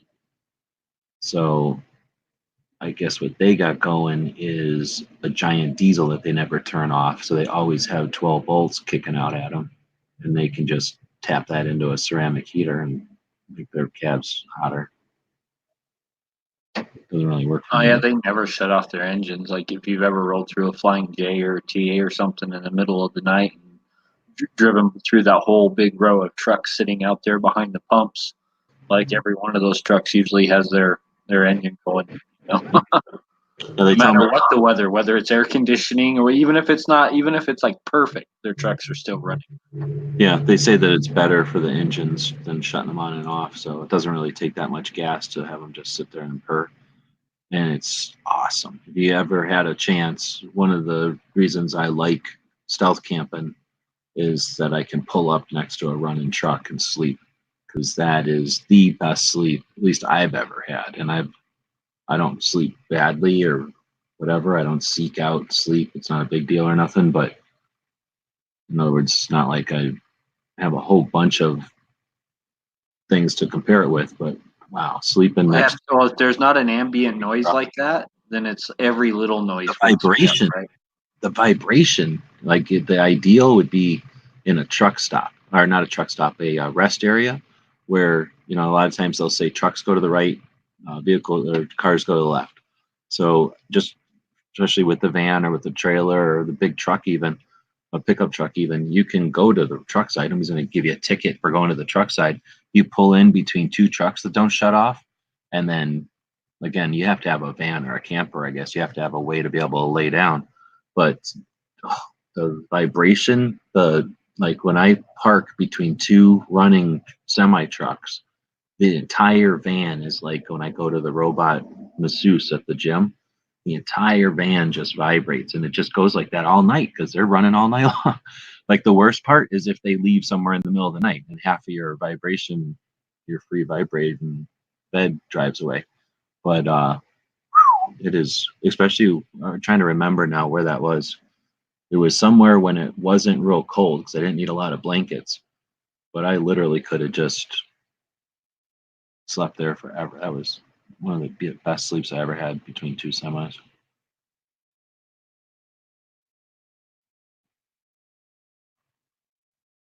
But I don't have that tonight, and it's super cold, so I don't know what I'm going to do. I don't really want to run a heater all night, I guess is what I was getting at.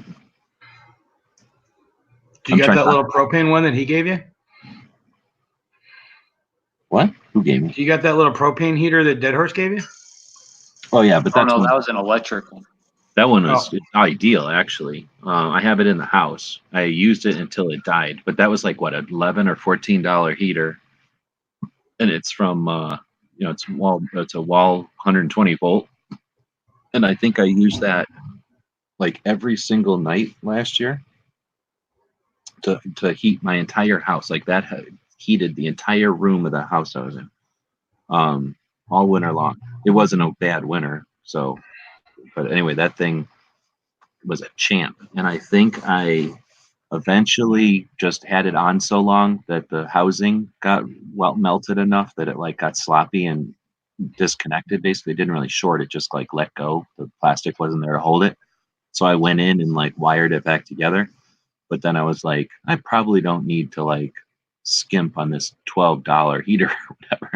So I went and bought another one and have been using that one, and I have that one Dead Horse gave me as like a spare because it still works. Like I say, I just decided why use one that I'm like rigging back together when it's $12 and I could just get one that's already still put together. Would But it's one of those help you?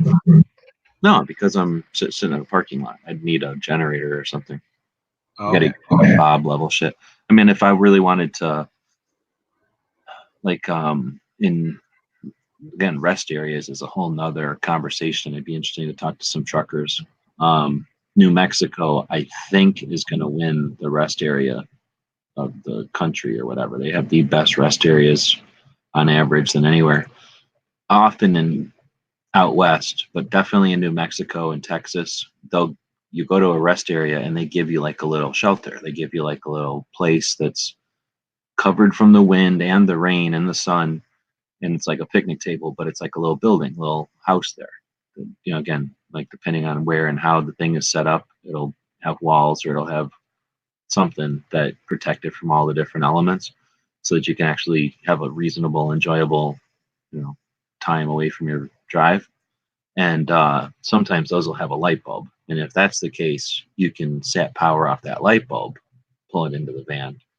But I don't have that in a parking lot, and I'm not going to just go to some gas station's outlet somewhere and assume that it's cool to tap power off of it. But no, if I did, then yeah, that thing would be ideal. That was literally the best the van has ever been, because I think it had 3 settings and a fan, and I just set it to like 2, the medium, and it was sort of like a thermometer, or what do they call it, a thermostat. I think I don't remember. It doesn't have a thermostat in it. I think it just was running slowly all night long, and just had a little bit of fan running through it, maybe. But that was certainly the best.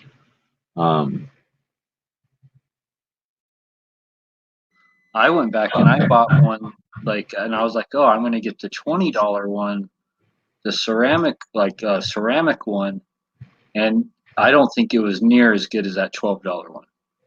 It doesn't heat up my little gun room near as good. It just didn't produce the same amount of heat, and the fan wasn't as strong. So like that more expensive one, that next one up at $20 wasn't near as good, I thought, as that $12 one.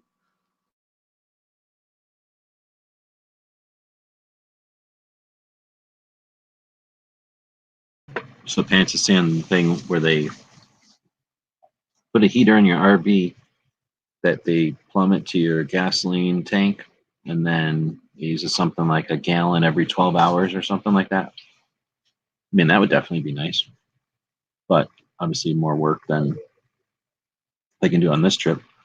I have a propane, whatever you call heater, but it's designed for like if you go hunting and you have like a big wall tent, like where you can stand up in it, and it's for like 12 people or something. Basically, a little porch almost that's surrounded by tent. And it's for putting in something like that, and you just you're trying to heat like giant area or maybe like a garage or something. So it puts out, I forget the numbers, but I think it was like shit. I think it's like 10,000 to 80,000 BTUs, let's say.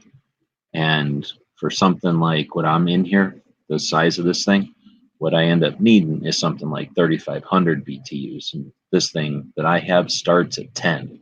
So what happens is, as soon as I turn it on, it's immediately way too hot. Like it's, blowing hot, really hot at something. It's melting or hurting me. Like if I pointed at a wall, it would melt the wall. If I pointed at me, it starts to burn me. So I have to like kind of point it in a big a direction as I can and just let it blow hot air, and hopefully it doesn't burn or melt anything, and then let it run for a minute and then turn it off because it's super hot and then it's cold, and then it's super hot and then it's cold. Where what I need is one that just barely puts out a little heat for like an hour or for however long. And that one is $76, and that's why I haven't bought it, because it's till yesterday I haven't been cold since all year or whenever it stopped being cold. But I'm thinking I might have to fucking buy more shit. Well, especially if you come back west. If you're heading east right now, it's probably just going to get warmer and warmer, I'm guessing, as you get towards the East Coast. I don't know. I'm staying parallel on 40 until I get to like right before DC, and then I kick north again. But then I go to Detroit and Chicago, and then I come south again. I got one of them 2-burner propane heaters, and it's like that. Yeah, they throw a ton of heat, but it's like for a garage.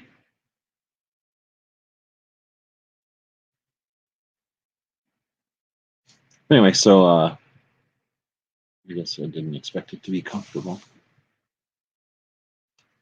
Did you take some blankets with you? You got like a big wool blanket or something, or even one of those survival blankets?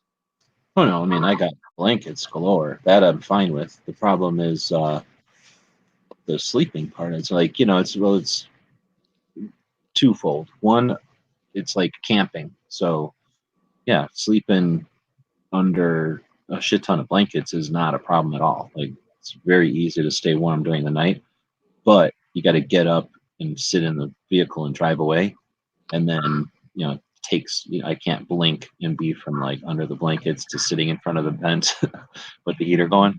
So you have to like get out from under the blankets and pee or let the dog out, and it's all that shit in between that gets super fucking cold. So yeah, that's the worst part, is waking up and I'm like, oh, okay, great. Oh shit.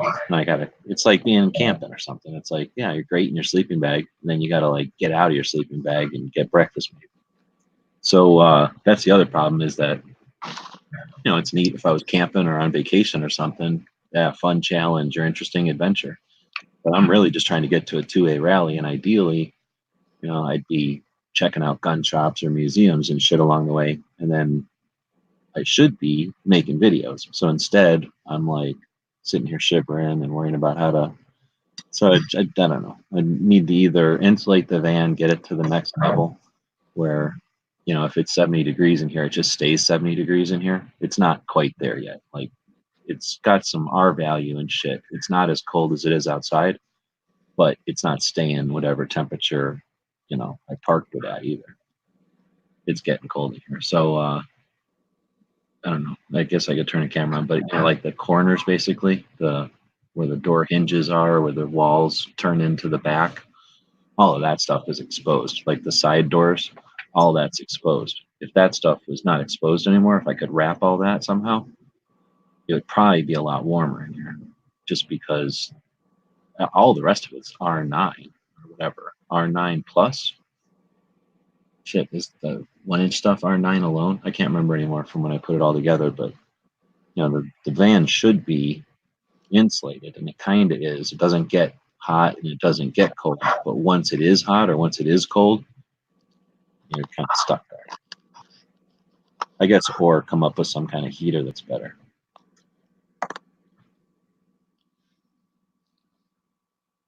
20 years ago, I had a car that would blow heat up the windshield. It had a small heater that sat on the dash, plugged in the lighter, and blew warm air up.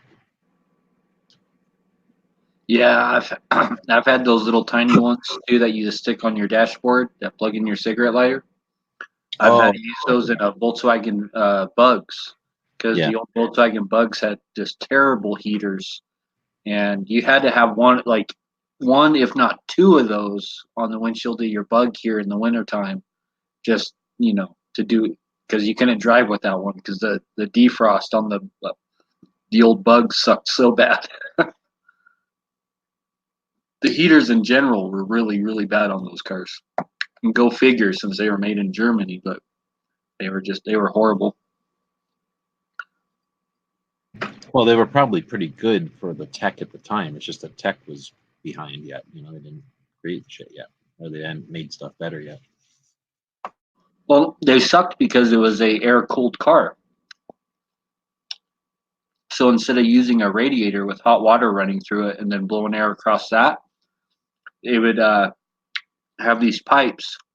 Your vents would wrap around the exhaust manifold basically on the Buck, and that's how it got its heat from.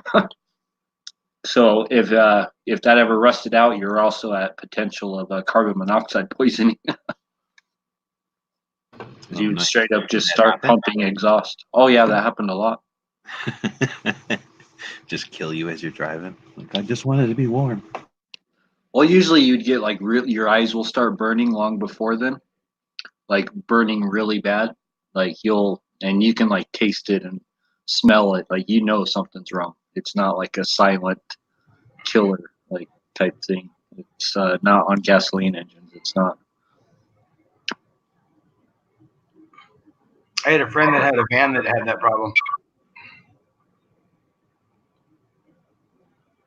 I drove a truck one time without a bed on the back of it, and I had all the windows open and that back sliding window open. And since it was just frame, there was no bed at all on the back of the truck. And we had bought it at this auction, and I was driving it back to my company. We were going to put a box on it, and just driving it back, that the air would curl up underneath the frame, grab the exhaust, and then push it right into the cab to where I was. And even with all the windows down and everything, I had to pull over. My eyes were watering. I couldn't breathe. My throat was burning. It was bad. And that, I had everything wide open driving down the road. And this, when I would stop, it would stop. When you started driving, boom, it would just curl all that exhaust right back into the truck.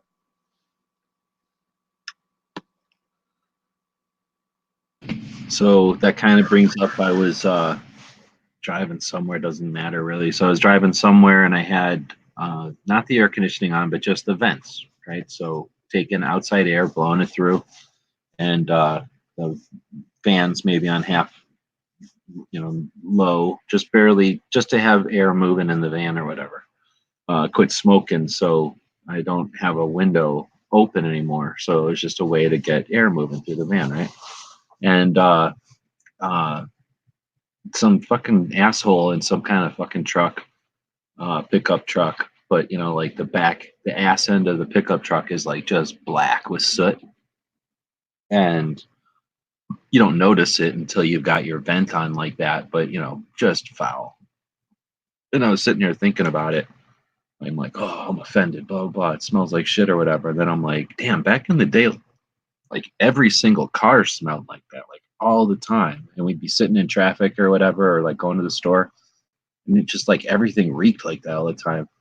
And how delicate we've all become, assuming the cars don't just vomit and belch that horrible solvent smells, this one car was so obvious because it was, whatever, it wasn't tidied all up with its emissions and shit. And it just struck me as holy shit, there's a lot of cars out there, and for a long time, they were a lot worse than they are now. Oh yeah, the catalytic converter is our main savior on that. Platinum, basically. When did those come out? 70s, I want to say. I think I don't really remember cars before. I want to think it became an official law back in the early 80s. I think that was a Reagan thing, and for EPA emissions. But yeah, it's basically platinum in those catalytic converters that bonds a molecule to it. That's why they get clogged up eventually. that's why they're worth so much money, is because the platinum inside of them. That's why I've literally heard stories of, like, people taking those cordless sawzalls and going underneath cars and, cutting out and the newer the car, the more platinum they have in it because of the EPA regulations. And so they try and find, the newest cars possible and crawl underneath them and literally, cut out that catalytic converter with the cordless sawzall, and take them in. I guess they're worth, a good chunk of change.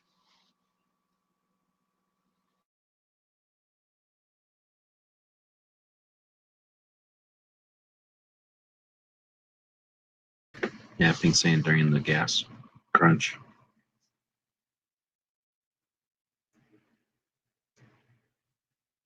All right. At some point, it's gonna go from uncomfortably cold to like really cold, so I gotta get ready. I can't be partnering too long. So I appreciate everybody jumping in, and for the people that were chatting out there, we'll continue to do the daily gun shows while we're on the road and update. There's not too many things to do right now. It's just the drudgery of crossing the continent. Once we're there and not having to travel such great distances, there'll be more to report and chat about. But again, thanks everybody for showing up. I don't know if you guys want to plug anything on the way out. I'll just I'll plug the 2A rally on November 3rd. Try and make it if you can't. Support someone who can. Second. Or November. Oh, is it on the 2nd? Yeah. So are you going to try and have an E2M right after that? Probably, or from it, or something. Yeah. That'd be. It'll kind of depend on that, what's there. So I should be getting there ahead of time to be able to figure out what's going on, what's what. But the day of, it's Washington D.C. So of all the places in the entire world, I'd like to think they can handle any amount of cell phones because they've had marches and things there forever. But on the other hand, why should I assume that, right? Like, if a whole bunch of people show up and use internet, maybe it'll be tough to have an internet signal. So I really don't know. I don't know if I should assume there should be internet and everybody will be live, or everybody will be miserable and we'll have to just record and rebroadcast later. DC is supposed to have 5Gs. I don't know if my phone has 5Gs though. 5Gs is a different tech, I think, than 4G. I only got the 4G. But I guess having 5Gs would be enough to offset a whole bunch of 4s. Plus, it shows that they're cutting edge or whatever. Yeah. I would wonder if the powers that be want you to do that when they throttle you down. No idea. Like I say, that's a good question too. And We then have, what if just some jerk is like got the controls to that variable resistor and doesn't like guns that day? Exactly. How would we ever know? I don't even know about the 5G, like what it does. Like I know the differences between 1, 2, 3, and 4G. Like I watched this video on it that explained it pretty good. Like 1G was just basically just calling, and 2G was calling and texting. 3G was calling, texting, and mobile internet. And then 4G is like really? full internet, right? And it explained it pretty simply. But I don't even know how the 5G read. Like, what else can you do on that? Like, is it that much faster? I don't even know. From what I understand, so let's say that, well, you know how Napster worked? Yeah. How Napster was?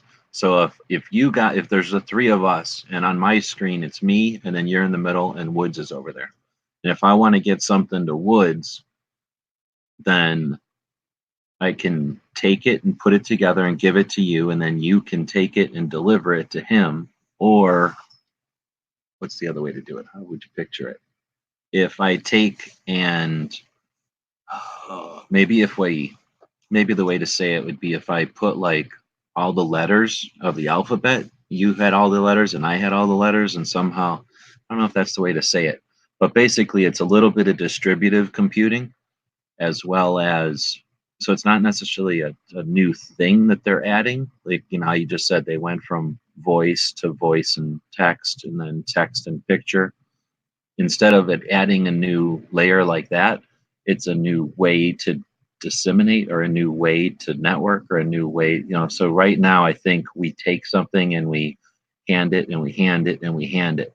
And then another way would be to say, I guess you need more people than three of us. So let's say there was a circle of us and I needed to get something to the other side of the circle. I could either make one thing and pass it around to the person to my left, and then it would eventually get halfway across the circle, or I could take that thing and rip it in half and give half of it to the guy to my left and half of it to the guy to my right. And each of them would take those packets, and eventually the one half would get to this guy on the other side, then the other half would get to the guy on the other side. He'd put them back together, and maybe that would be faster, or at least it would be distributed in a way that was less resource to everybody. So instead of you having to take the burden of my whole packet and pass it along, you only had to move half of it. Is that a better way to describe it? So it's not that they're adding more layers of stuff for us.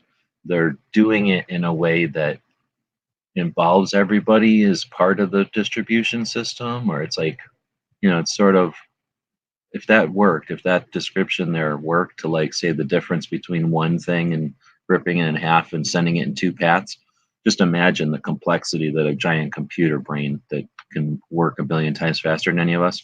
Like if each of the phones was also a distribution point and not just an end user, that's what 5G is. 5G is when we're all a web instead of all end and locations on a giant spider web or a giant tree or a giant set of roots. We become a giant cloud instead of a giant root system. And that's the way to say it. So it can be super scary when you don't know something new and they haven't done it a lot, because, you know, anything in theory can work, and then it turns into fucking Skynet when it doesn't work. You know, they don't know that until they try it. But you never know when something becomes a change too. Like right now, we're talking. Think about when we went from having to go to a phone to having a cordless phone, for crying out loud. Like just a cordless phone was insane, and we barely figured out what it was like to not have to be tied to the wall, and we could have a cell phone, right? And then that was expensive, and like you knew somebody who had a cell phone, but like they had a cell phone in their car and shit, and they carried around with them, and it was their phone In a number. briefcase. I remember the first cell phones. My dad had one, and it was literally in a briefcase. Well, I can remember the first thing I experienced was a radio that was basically a unique crystallite radio chip, but the handset looked like a telephone, and you'd have a service that gave you that chip. You didn't have to go get your own chip, and they had an operator, and it was very much like having a car phone, like Charlie's Angels, but it was actually done with the tech of CB radio. It's just that the interface looked like a cell phone. So I can remember that, and then going to actual cell phones, or cellular phones, or not cellular phones, but mobile phones, like what you're talking about, because there was no cell system yet. And those were basically satellite phones, or the same thing I'm talking about, like CB radio phones.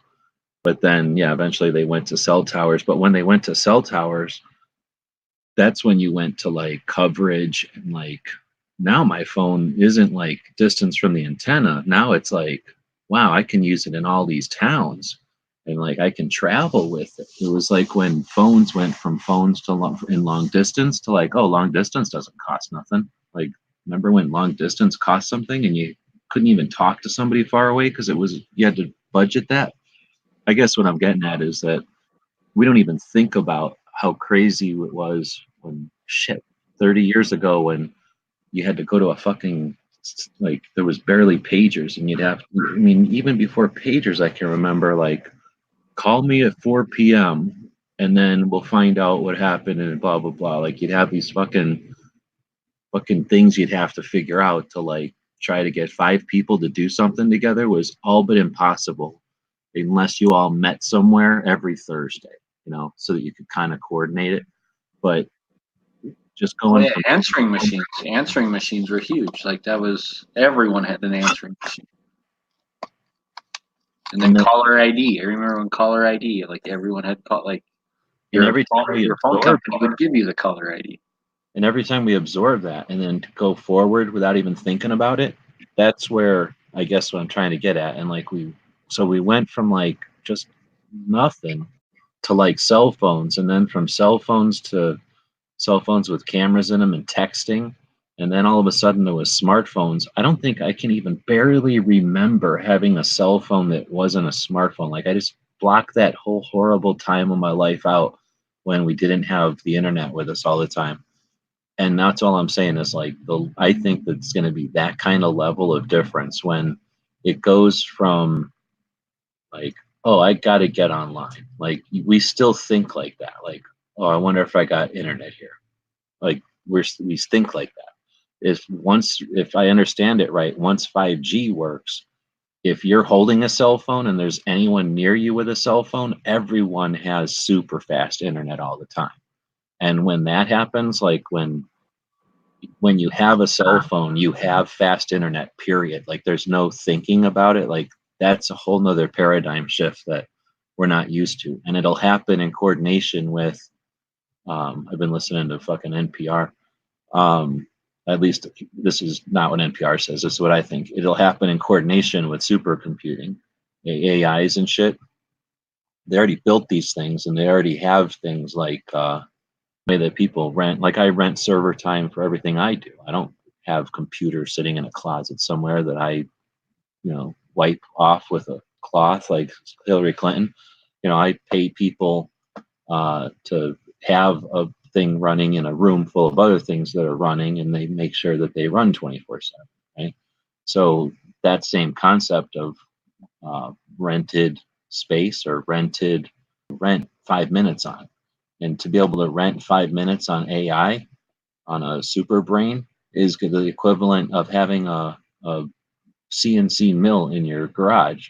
You can go from zero to hero. Like, oh, I think it would be neat to have something made out of metal in this design in my hand. And if you had a machine, you could make that happen. So now a kid who's kind of smart or a girl who's kind of good at coding can go, I wonder what would happen if the Terminator brain ran my software. Like we're just going to see a massive change if this happens with 5Gs and phones can just have ultimate capability, because that's our problem today. Like, oh, I can build something neat online, but if it doesn't work with your phone and it doesn't work with the other guy's phone or her phone or the other guy's phone, then I might as well have not built it. So I have to build something and then make it work with all these phones. That's because each phone is out there fighting to get a connection, like a end of a root, or the end of a leaf on a tree, right? Like it's all coming from the trunk, it's all going through branches and then other branches and finally to the leaves. Even with that, think of still how good the quality is, though, because I remember, like you were saying, in the long distance days, during the long distance wars, like where you'd have Sprint and AT&T and all the commercials, Candace, what's her name, Candace Bergen for Sprint and stuff, like 8 cents a minute. I remember them like bragging about their quality, because a lot of times you would be on a long distance call and it would be horrible quality, and that was a landline. And I remember that, like not even being able to hear people on the phone and stuff because it was just so garbled. And now we can call across the world on a cell phone and get really excellent quality. Yeah, but again, that's technically different. We're not shoving electrons through stacks of copper anymore.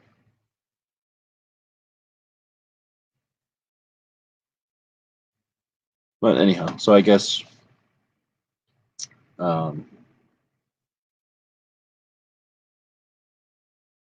Well, an interesting show. And I guess I was saying it's going to get cold, so I'm going to start dealing with that. Looks like Pink is still out there. Pants is out there. Well, it says there's other people listening, but they're dropping off like flies. And Woods had to kick out. So say thanks to Bob was out there, Snob was out there, and Gizzard. I think they had links. I don't know. If you're ever out there and you want to join, then ask me over on Gunshots. And say thanks again. See you tomorrow.